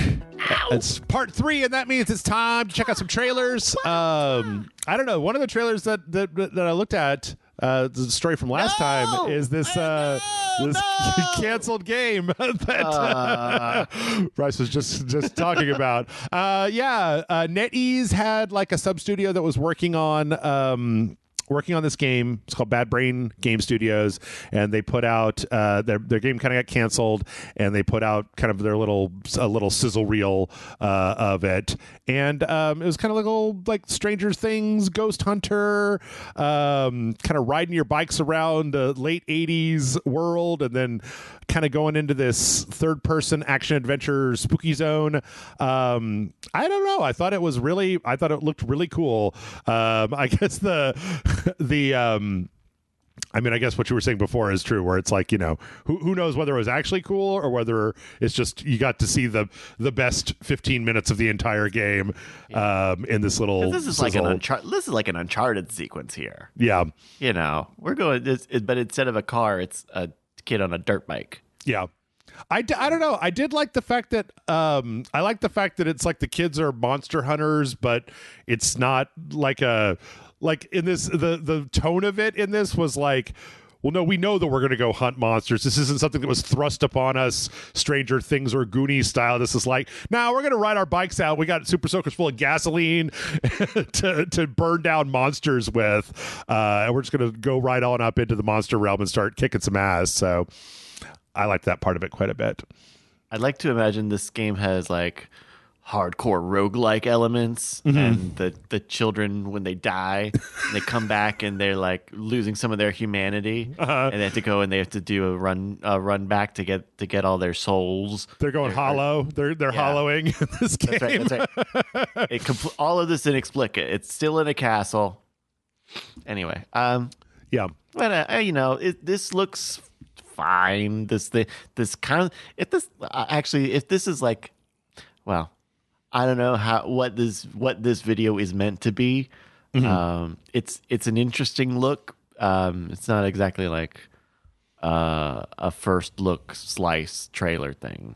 Right. There's a lot of like pretty finished assets in this. It doesn't seem like it's optimized, but I don't know. I was also kind of just a sucker for a lot of the artwork that they did that was like takes on, you know, the kid's got a Jaws shirt, but it's got tentacles on it instead of Jaws, and like the stuff in the video store.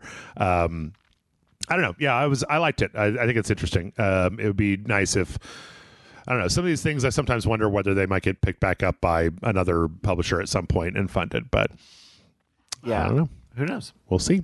All right, on to the trailers. We got some updates for Marvel Rivals. There was a whole... oh, wait, I included it. A 17-minute long dev thing that I watched part of, talking about the new season. Love is a Battlefield that has Gambit and Rogue as new characters. One of the interesting things they talked about in here was that they're going to maybe have a non-combat area, kind of your Fortnite hangout type of thing, to let people hang out as the various Marvel characters. I don't know, take selfies, whatever. But they also showed off some of Gambit, who is a tactician, which is like a kind of the healer support class. Apparently, he uses his cards for buffs, for heals, as well as like damage. And like the rest of Marvel Rivals, I really like this take on the character. It's like a little different, but still recognizable as Gambit. He's got his coat sleeves rolled up like he's on Miami Vice or something. But got his cane. You have a cane? The stick? A staff? Yeah. Okay. Pretty cool. I don't know why his abs are Very pronounced. Well, he's got a suit with built-in abs on it. Sculpted. Yeah. He's got contouring makeup on his abs. I don't know. Between this and the Tokon Fighting Souls, I feel like we're getting some interesting new takes on Marvel characters. If we're not going to get any of those games that we talked about last time around. So, okay. Yeah. Yep. Yeah. Speaking of superheroes, we got a big old trailer talking about the different modes in the new My Hero Academia All's Justice game that's coming out, I believe, early next year. This is kind of an arena fighter like a lot of anime games are. They've got a kind of a story mode that's going over the last big chunk because that anime is ending. So they're kind of going over the last huge final battle. They've got a kind of a bunch of Fafana boot in a weird kind of semi-open world section, as well as like throwback missions. And it looks like they've got a pretty decent system. The last one was very just like a menu, right? You would just go and you would do the things. It would be like story mode. Here's a text description of what this was, and then you're going to go into the battle. So this one seems like it has a little bit more accoutrements around the edges. I kind of wish I was more excited about this because this is like one of my favorite animes. But how do you feel about the move of anime games really hewing to the stories of the animes pretty tightly? Like, we're at the point where there's like taking anime episodes and like actively calling them arcs and putting them in theaters. We're seeing more games than ever that are like accurately telling the stories of animes versus like, having to come up with a contrivance to make a video game so that Goku can't fly and has got to walk around and punch guys or something. Sure. Like, how do you feel about that? About this trend? I don't like it. I think that slavishly sticking to the story and making you play a story that I've already seen the outcome of is not what I like to see. I don't necessarily like the idea. Dragon Ball has done a thing in some of their games where it's like, this is an alternate history, so you can kind of make your own story. I really would like, and I know that this is not the reason that people buy these games, and so this is a dumb idea. I would like them to make these games, make an original game set in the universe of the anime that I love so much, with an original story, with original characters, where I know I don't already know the outcome of this battle that you're doing. And even if you play as the villain and win, it's still like, I don't know, I saw that already. I'd rather play something with some more original iconography and storylines and stuff like that. So, I was thinking, like, if you were an anime franchise holder and you could have a video game that did hew close to the anime that was already successful, then if you could come up with a good story for a side universe in the game, something that's roundabout, maybe doesn't affect a critical path, then that would be material that you would have already put towards the anime, right? Or would want to put towards the anime, and then feed back into a video game, development system. Yeah, it's kind of redundant. Well, it's just making the most of it, because these games also require, if you made a new story, not to say that it doesn't need to be good, but it also can't be trash. Like, you've got to have, because if you're doing a side story, then you have to come up with a whole new villain. You have to come up with the reason why you're in this world, and if you're, especially if you're selling to hardcore, fans of the series, they're gonna presumably expect something good, but then wouldn't that just be a show? So it's complicated. Yep, I agree. I see games that do both, and I think that these games that hew close to storyline are much more successful than the things that try to strike out on their own. So I think that's probably why we're just seeing more of these. I'll still probably play this because I really like My Hero Academia, but it's probably not the sort of thing I'm going to 100%. So yeah, and at least for a fighting game, you have a reason to do a campaign. Oh, yeah. God, this is a fighting game. That's right. It's an arena fighter Right. But, Okay. but yeah, it is basically a 3-character tag fighting game. I don't know. At least it's not. They put out a battle royale and a there's another online game that they put out with the same stuff where I'm like, I don't care about that. It's an extraction shooter. It's an extraction shooter. We got some more Fortnite Simpsons stuff going on. We had a little original short that explained why there are now donuts falling from the sky of Springfield, because Homer has a little remote control that has the like Fortnite reality crystal thing in it. Apparently this has been just like wildly popular. Like, it's been incredibly successful for Fortnite. As I said last week, I'm not the biggest Simpsons guy, and I'm also not the biggest Fortnite guy. So, but well, then it's very valiant of you to keep this on the news lineup. I don't know. I still think I'm very impressed at the way that it looks. Like, it's a very good. I think it's a very good looking adaptation of the kind of Simpsons universe with the characters and all the stuff that's going on. So the way that the different shading of the character models. Yep. First, I guess next to the more traditional Fortnite characters. Yeah. This is not for me, but good on you. Yeah.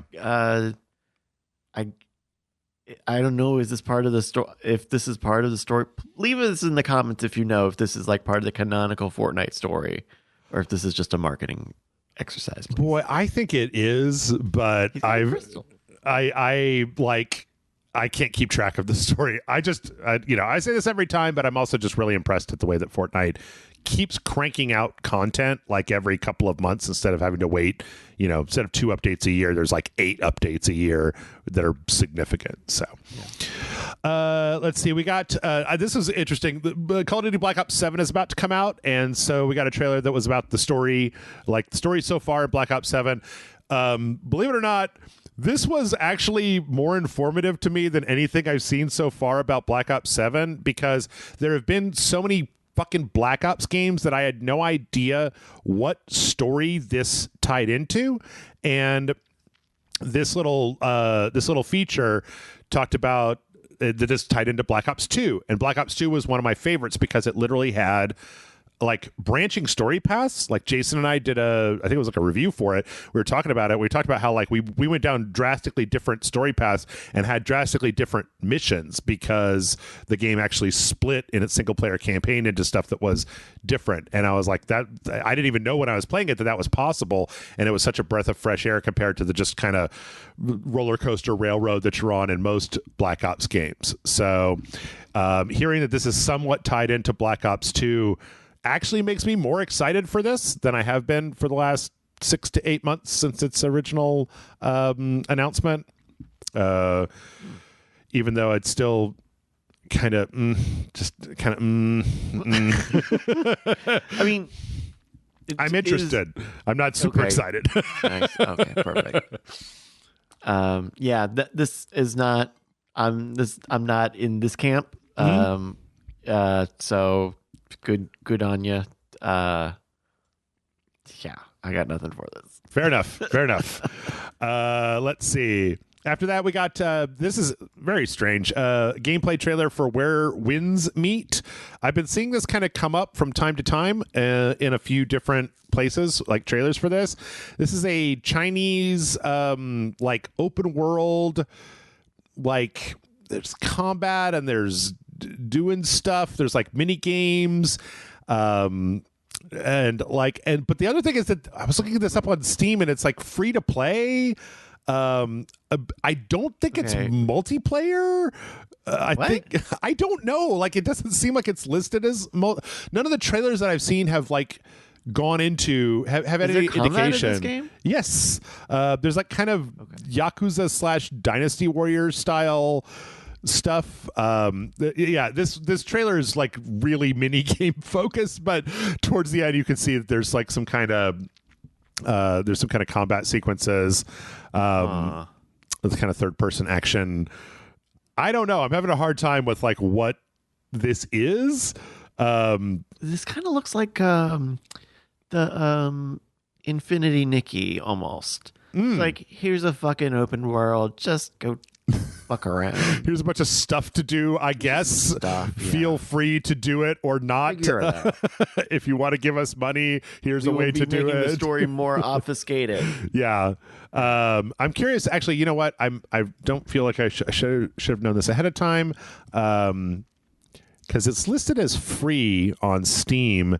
Action open world RPG free to play adventure. Yeah, I think that this is just a free to play single player game that's going to have microtransactions.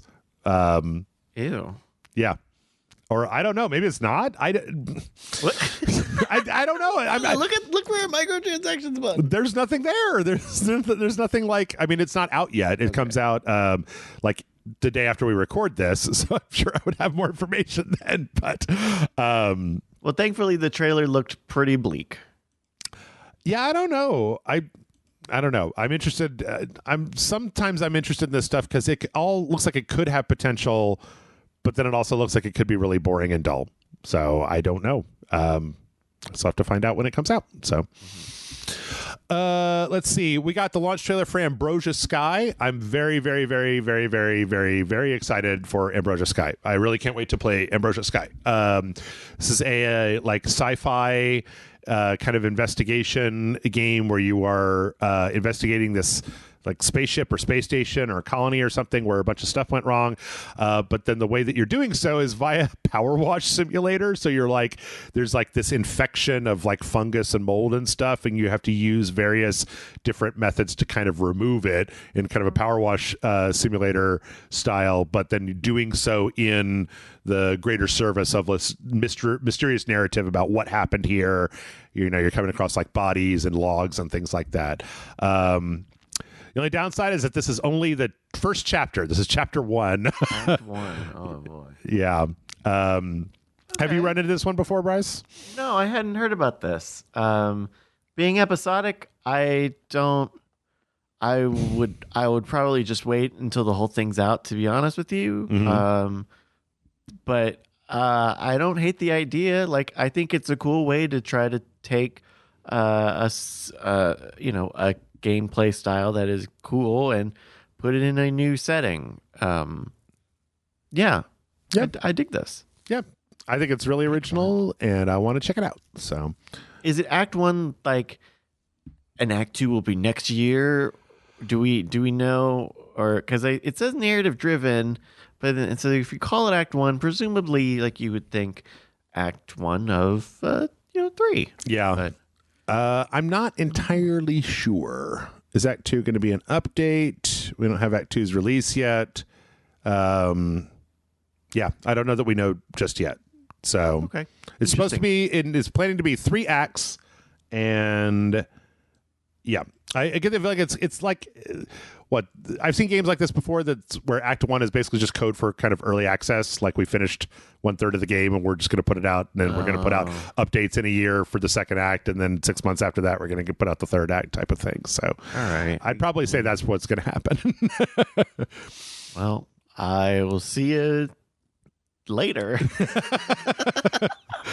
Let's see. Next up, we got the launch trailer for Possessors. This is the latest game from Heart Machine, who made Hyperlight Drifter and Hyperlight Breaker and Solar Ash. This is a Metroidvania where you play as a young lady that gets grievously injured during a demon attack in this kind of sci-fi Asian-inspired town, and then bonds with a demon in order to survive. The demon is also dying, and then you're kind of setting out on this kind of quest. The demon wants to know what happened to his kin, and so does the main character, and they kind of banter back and forth.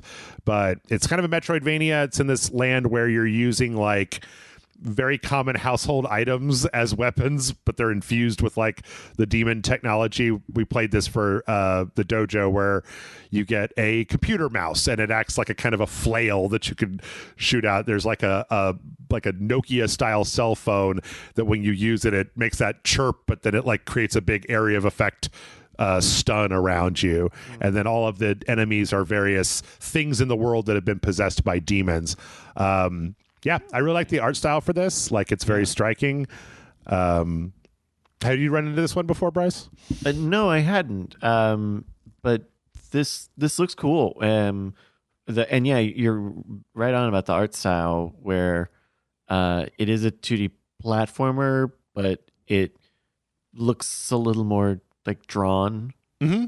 You know. Yeah, the main character and the animations seem like they're very kind of hand done, but then the backgrounds kind of fit into the kind of weird vibe and color scheme of what's going on. Yeah, I don't know. Yeah. This is that's out now. What's that? That's out now. Yes. I wonder if this is if this is going to be a make or break game for Heart Machine, because I know that Hyperlight Breaker was like kind of flopped, and they announced that they were gonna just kind of get it to a stable point and then stop doing any more updates or development for it. And then I think the game before that, Solar Ash, didn't do especially well. So I'm wondering if this is kind of their shot at, getting something else on the board as opposed to just Hyperlight Drifter. So yeah, and it seems like a kind of a left turn for the studio of that pedigree. Yeah, like this does look very good and well made, and kind of looks a little below them. Oh yeah. Yeah. Okay. Doing a little 2D platformer. I mean, it looks nice. It looks very well made. Yeah. It looks very well made. And so, that can be the secret sauce. But yeah, I don't know. Okay. Fair enough.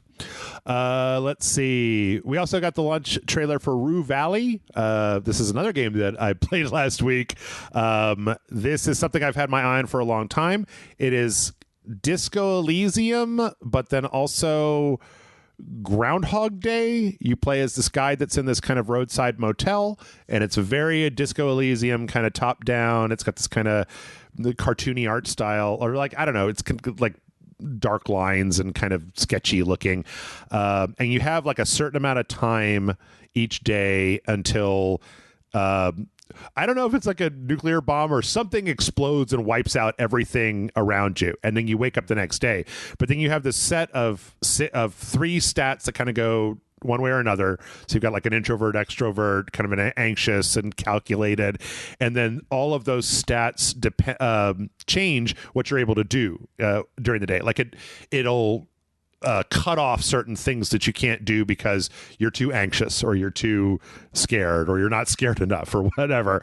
And then it appears, from what I saw, that every day the choices that you make change those stats for the next day. So if you're like very confident in a day, that might push that stat up higher for the next day, changing the options that you're able to have moving forward. I really, really liked what we saw in there, just because I think this is the first time I've seen anything like Disco Elysium, and having it not be as fantastical as the other projects those people are making, I thought was really striking. I don't know. Yeah. Have you run across this one before? No, but I will definitely check this out. Yeah, because that seems like an interesting premise. This whole setup and presentation is really really unique. It's really striking. Yeah. I'm just watching this trailer and like, oh, what is 820? What is 847? Yeah, it's 830. It's 847. I keep going there. 47 was 847. Anyway. Yeah. But our first playthrough, I'm sure it was part of the tutorial, but we couldn't get the room key for our hotel room because the lady at the front desk was on the phone, and we didn't have the stats to be able to try to interrupt her, to be like, hey, I need my key, because you tried to politely interrupt her and she wouldn't get off the phone because she was talking with the ISP. And so instead we waited in the lobby for like 3 hours of time because we didn't have the stats to be able to get over there and be like, just give me my fucking key already. So, well, yep. Okay then. We also got the launch trailer for Goodnight Universe. This is from the developers that made Before Your Eyes, which was the game where whenever you blinked, it would move time forward. It was like a game on the PC that was about a person's life, and then every time you blinked, it would basically jump forward. This one I think has some similar stuff where you're playing as a baby with like telekinetic powers and like an internal monologue. and that you're able to, it's supposed to be able to read like your facial expression. And I think that some of the way that you control the game is kind of, you can use your hands to swipe through the air. I know there's a console version of this, so it can't all be that. Like you are probably able to switch the control method to a different thing. But I've heard it's interesting. It's a little, not quite as like cut and dry as the last one, but that it's got some interesting, it's saying some interesting stuff and kind of interesting gameplay. So okay, it kind of like, it feels like I've seen other games about you being in like a baby POV and like, I don't know, there's some amount of horror around you. Yeah. But this kind of feels almost like a Pixar kind of animated movie style of wackiness and psychokinetic. Yeah, sort of. There's also, though, a thing that comes up at the end of every trailer where it also seems like there's some kind of horrible nightmare secret that there's like an undercurrent of like experimentation, like the end of Outlast kind of stuff, where you're kind of think the game is going in one direction and at the end it kind of goes in a different direction. So I don't know. I'm kind of interested to try it out, but I'm just not sure. I'm not sure entirely. I don't know. It's out now. Maybe we'll get a chance to take a look at it at some point. It's also got a really a good cast of voice actors. So Kenny Silver. Yep. Cool. Yep. We got the launch trailer for Pigeon Simulator. I heard about this last week. This is the latest game from Bossa Studios, the makers of Surgery Simulator and I Am Bread. Okay. This is an open world pigeon simulator game. It's also a not spot the anomaly, but you have to find anomalous things and drag them into this like extraction area. You've got a bunch of ghost hunter tools to use to find. It's a fucking extraction shooter. Come on. It's kind of an extraction shooter. Actually, what I figured out was that when I remembered that it has 4-player online co-op, I think it's more of a Lethal Company where you're trying to like work together. Shooter. Yeah, I don't know. It was a very like, I played a Patreon video for it. It's on Game Pass right now. It's a very strange game that I'm glad exists because it's weird as shit. Like, you play as the pigeon corps that are taking care of the horrible anomaly nightmare monsters that are trying to destroy humanity by shooting ropes out of your butt and dragging pizza boxes full of eyeballs onto a pad that takes them out of the world. So yeah, I don't know. Bryce, thoughts? I will not be. I don't have a lot of thoughts on shooting ropes. Yeah.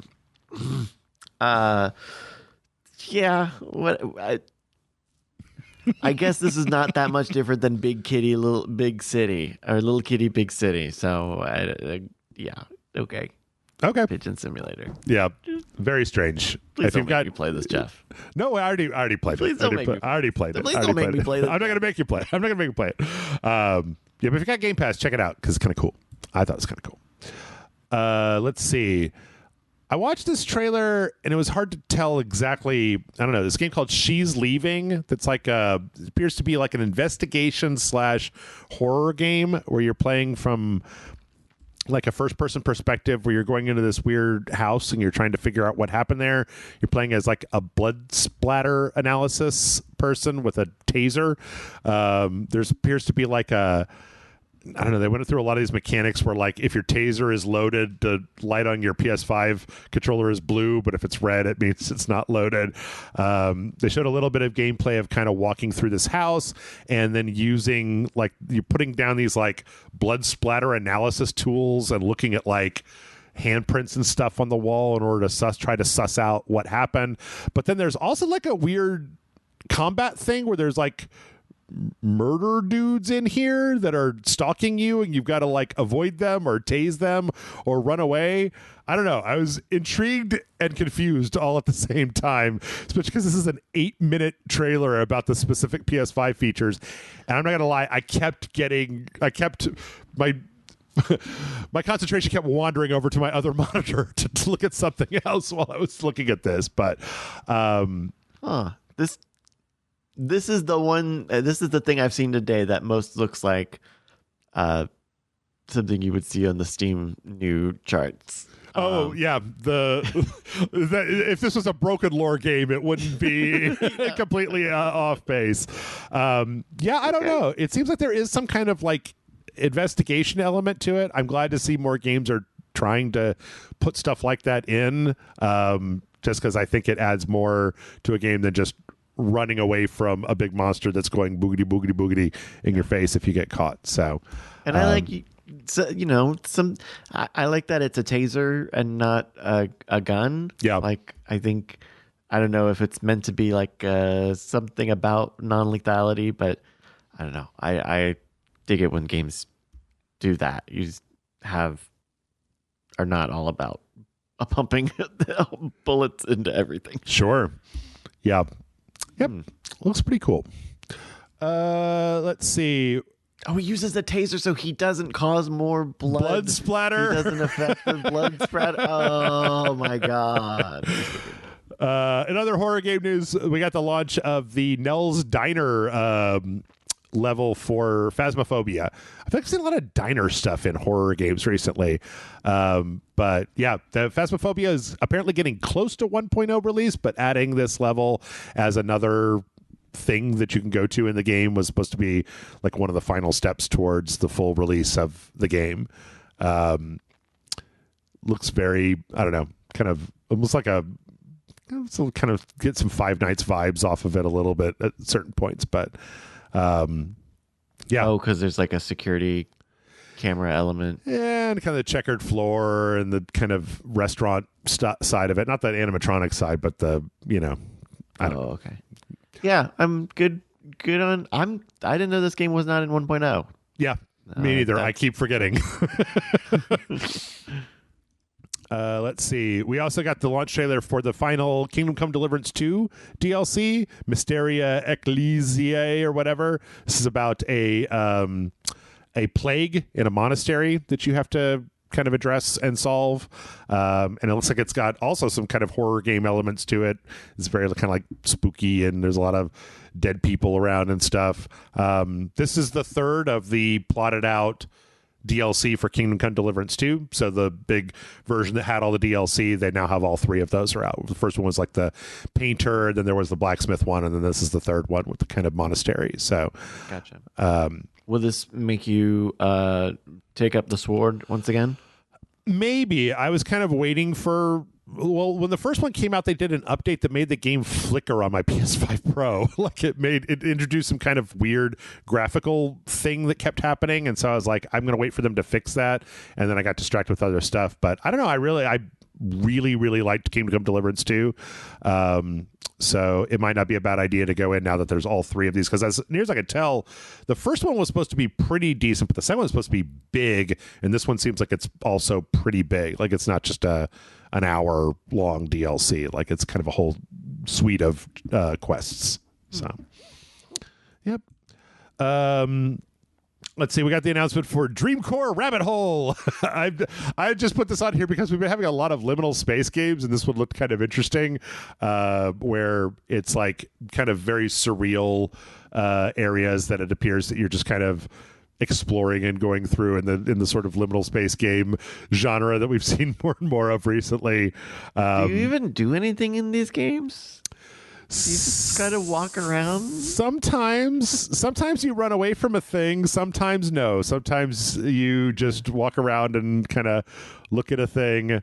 I don't know. We played 2 games that had liminal space stuff on the Dojo or on the Asylum this year, and one of them was just to kind of try to escape the back rooms, and the other one was a little bit more of a spot the anomaly game. So this says it's a meditative game. No, you don't. This has no game. You just walk around. You're just walking around looking at stuff. But I don't know. I like the way it that looks nice. Yeah. Yeah. The graphics and everything are kind of surreal. The door, but it's a door to another world. Yep. Let's see. I mean, it's bright and colorful. Like, it's not ugly. I was also very confused, though, about this game. This is a PSVR 2 game called Animal Anatomy VR. And apparently it's a game where you just can take apart a dog or a cat, and look at all of the stuff that's inside of them in incredibly minute, not just the bones, the muscles, the eyeballs, the veins. You could just dissect a dog in VR if you want. I'm like, but why? I don't want to dissect a dog. I mean, I guess if you're interested, you you can. But I looked at this. I was like, it's kind of a horror game for me. I don't know why I would want to see this far inside of my pets. Like, they've got this thing where you could they got the slicer. Yeah, the cell. You could push the thing and see a cross section of your animal. And I don't know. Maybe I'm make the bones really big. Maybe I'm just a little too sensitive. But I was like, I don't know. This is weird, man. They have the butthole. Do they have buttholes? They've got the intestines, so I'm assuming you could get down to microscopic size and fly through the internal organs of a dog and or a cat. So, I see what we're doing here. Yeah. What are we doing here? What is it? Play that back in reverse. Is that getting ed up by the big dog? I see what we're doing here. It's a vor. It's a dog vor. What we're doing here. Okay. I see what we're doing here. Anyway, the trailer was like, yes, for people who are interested in veterinary sciences or just what's inside of an animal. And I'm like, okay, I guess. They also, a lot of this trailer is dog, and then they also have a cat. You gotta have an app on your thing that lets you look at a 3D model, and I'm sure there's one of these on the iPad Pro, right? Where you could take a human and you look at all the muscles and make the muscles explode out centrally from that. Whoa, and then make it remerge back into one thing. Yes. The only thing that didn't make this pure horror was the fact that all of the shots, in none of the shots did the dog have skin and fur on. You weren't able to just rip the skin and fur off of a dog to start this process. Because otherwise I'm like, I don't know who this game's for, but I don't know if I want to be friends with them. We got a Steam Animal Fest trailer for Parkour. I'm speaking of dogs that I do want to see. This is a game where you play as a spy dog with a bunch of spy tricks and you're infiltrating places. And I just love the name Parkour, and I want to play it because I like a game with a dog. So this looks weird. There's something about this that looks because it's kind of like castle, but then the guards are shooting laser lightning bolts at you, and I don't know what's going on with this. It's just setting off something's wrong here. I think something's not all right here in Parkour Village. Yeah, I think something's a little off here. Okay. Let's see. Change costumes and types of dog. Okay. I was curious. I left this on here because I thought that you might be interested in this game, Bryce. Queue Up. This is from the person who made Universal Paperclips and Babel Royale. Apparently, this is a huge online multiplayer PvP game where every match is a coin flip, and then there's a bunch of different modifiers and leaderboards and things that you can add, but it's all based on just this gameplay management of starts with flipping a coin, and if you get it right you win, and if you don't you lose type of thing. I don't know. Are you trying to bring this up on your phone to show me that you have it installed already? I was just texting you photo proof that I've already spent 14 and a half hours in Queue Up. Okay. All right. I had no idea what this was. Can you tell us more about Queue Up? Okay, look. Queue Up is very funny. It's well written. Mm-hmm. It is kind of a joke game, but it secretly is an idle game or a time management game. Mm-hmm. So you've got the coin flipping part of it. It's there's a whole esports aesthetic going on here, right? You've got the pro and the streamer and the healer and the cowboy gambler guy.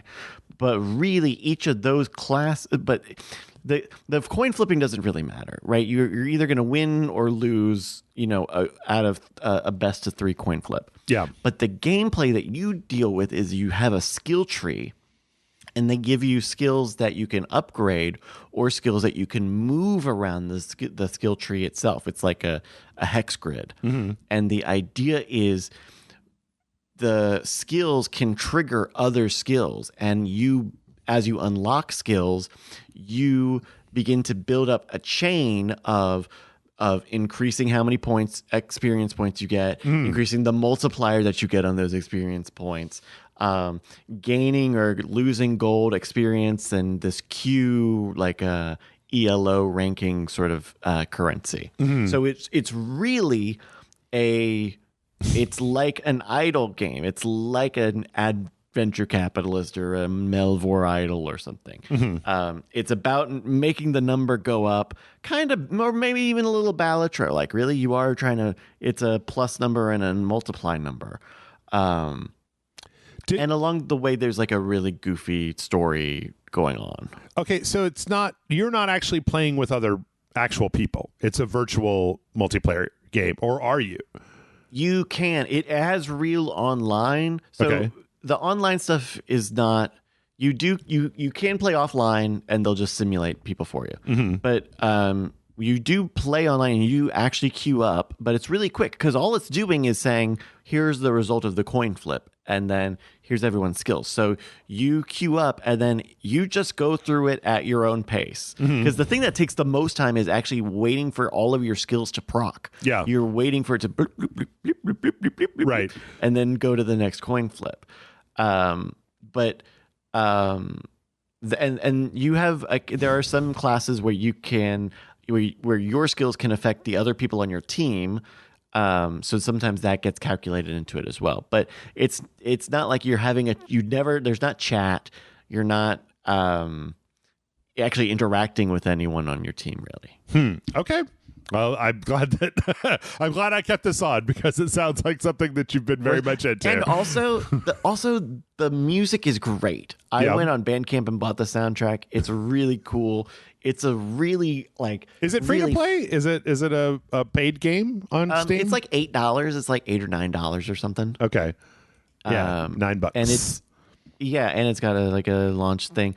It's really cool. The art is really nice. And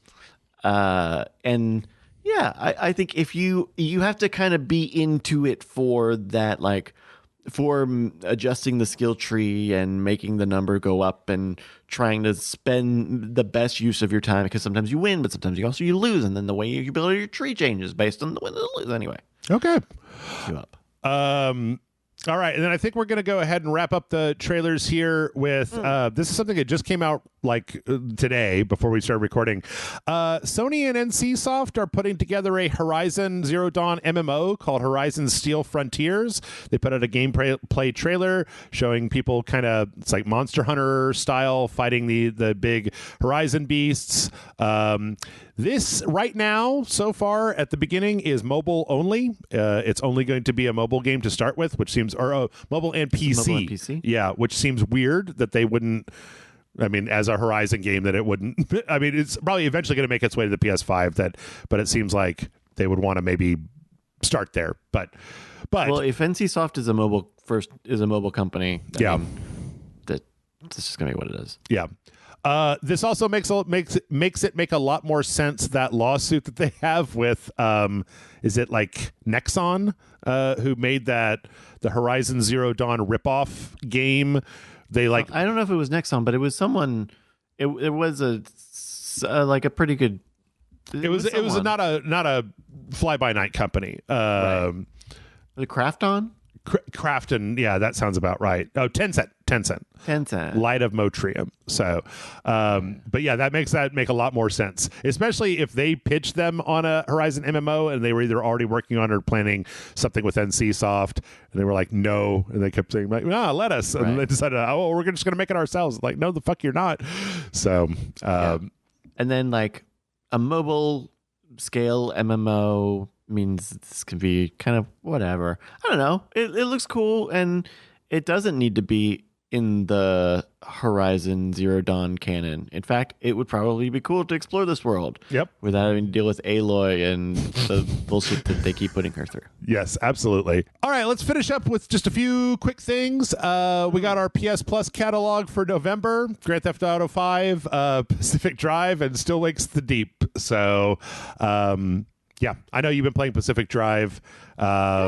And I really like that game. There's also a few other things on here, like Thank Goodness You're Here and the Talos Principle 2, and then the premium has Tomb Raider Anniversary Edition. Okay. So, yeah. Thank Goodness You're Here is really funny. Very good.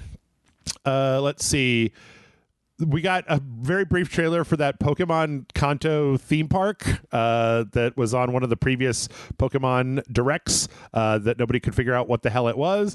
I also cannot figure out what the hell it is from this trailer. This trailer shows a bunch of Pokemon that are animated and then people kind of going around them. I'm pretty sure, I'm 99% sure that this park is just going to be statues of Pokemon that you can go take selfies with. And then there's like a little center that has like some of the buildings from Pokemon. It has like the Poke Center and a gym and things like that. But from this trailer, I think it's pretty obvious that what you're going to be looking at is a nice little park that has a bunch of statues of Pokemon that you can take nice pictures with. So, especially with the one with the people riding on the Onyxes. Yes. Is kind of the okay. Yeah, I could see where maybe they have some animatronics involved, or yeah. I mean, maybe make it work as an actual zoo element conservation. No, they're not. Look at the fucking birthday cake. The question I guess I would have is whether they charge money to come into the park, because look, are they going to charge to this Pikachu theater show? Yeah, you got to go to that I would assume you got to pay money to get to the Pikachu, see a bunch of Pikachus jumping up and down, but yeah. But yeah, a little bit more information about that. We were all because the last thing was just like a concept art and it was like a little diorama, and so there wasn't a lot of information. So let's see a couple of quick Nintendo things. Wizard of Legend 2 is coming out on the Nintendo Switch November 25th. I like that game an awful lot, so check it out. We also found out that the My Sims Cozy Bundle, those games are going to be out November 18th. Those were supposed to come out a few months back, but I think they pushed them back. So yeah. And then just wrap it up with a few quick fun things. Nintendo is teasing some kind of new Legend of Zelda Lego thing. It's got a little Link minifig and a little Navi minifig. No real information about what that is just yet. They had the giant Deku tree before. Yeah. Sorry. I know what you mean. Mm-hmm. But the answer is like they're gonna make a Legend of Zelda Lego. Well, sure, but the question is what, right? Is it like the castle? Yeah. But it's like, what are you gonna tease for? It's gonna be a Lego thing. Yeah, that's the funny. It's just there's a lot of Lego stuff going around lately, so it's very funny. Absolutely. In fact, I got an ad on the side for Captain Jack Sparrow's pirate ship in Lego. So there you go. This I thought was really interesting. So I don't know if you know this, Bryce, but in the Red Dead Redemption 2 map, the area that Mexico was in Red Dead Redemption 1 is there, but it didn't have anything in it. It was like the ground was there, but it was across this river. There was no way to get across it. You could kind of see it in the horizon, but you couldn't really do it. These modders have come in and decided that they were going to basically fully populate that part of the map with all the buildings that were in Red Dead Redemption 1 and try to make it like match the terrain and the buildings and the feel and everything from Red Dead Redemption 1 with this mod called Nuevo Pericio, which they put out a trailer for it, and I think it looks fucking fantastic. Like, I always wondered why Rockstar didn't do this, didn't just finish the map, right? Yeah. I mean, it makes me think that they had it on a whiteboard to do if Red Dead Redemption was more popular. Yeah, possibly. Yeah. But yeah, they even said they're trying to add in some of the interactive elements and some like light quest stuff. So yeah, I don't know. I couldn't figure out whether you're going to be able to play that online, right? Whether you'll be able to add that and play it online. You'd have to do some through an RP server, I would assume. Yeah. if it did it. And then, man, maybe they're trying to do the thing. Maybe they're trying to get bought up by Rockstar, especially now that they just lost a bunch of those people. Now they're trying to get some new young people who aren't in the union. Yeah, maybe. And then last but not least, I thought this was a pretty commendable thing. This is a person who built not an emulator, but they built an honest-to-God Pentium MMX handheld like computer, which the process is interesting because all of the boards for that stuff are too big. They found like a PCI board that was a full computer that was too big. Then they found this medical scanner that has like a built-on Pentium board with all the stuff they needed, and then they 3D printed, like they put a little screen and they 3D printed this case that has like it's got like a full keyboard on it, and it's got like a little screen and then a trackball and like the right and left mouse buttons, and it's all very retro. And they show it at the end playing like Diablo and StarCraft on this big, like it's like the Steam controller, right? These huge chunks of keyboard coming off the bottom of this thing.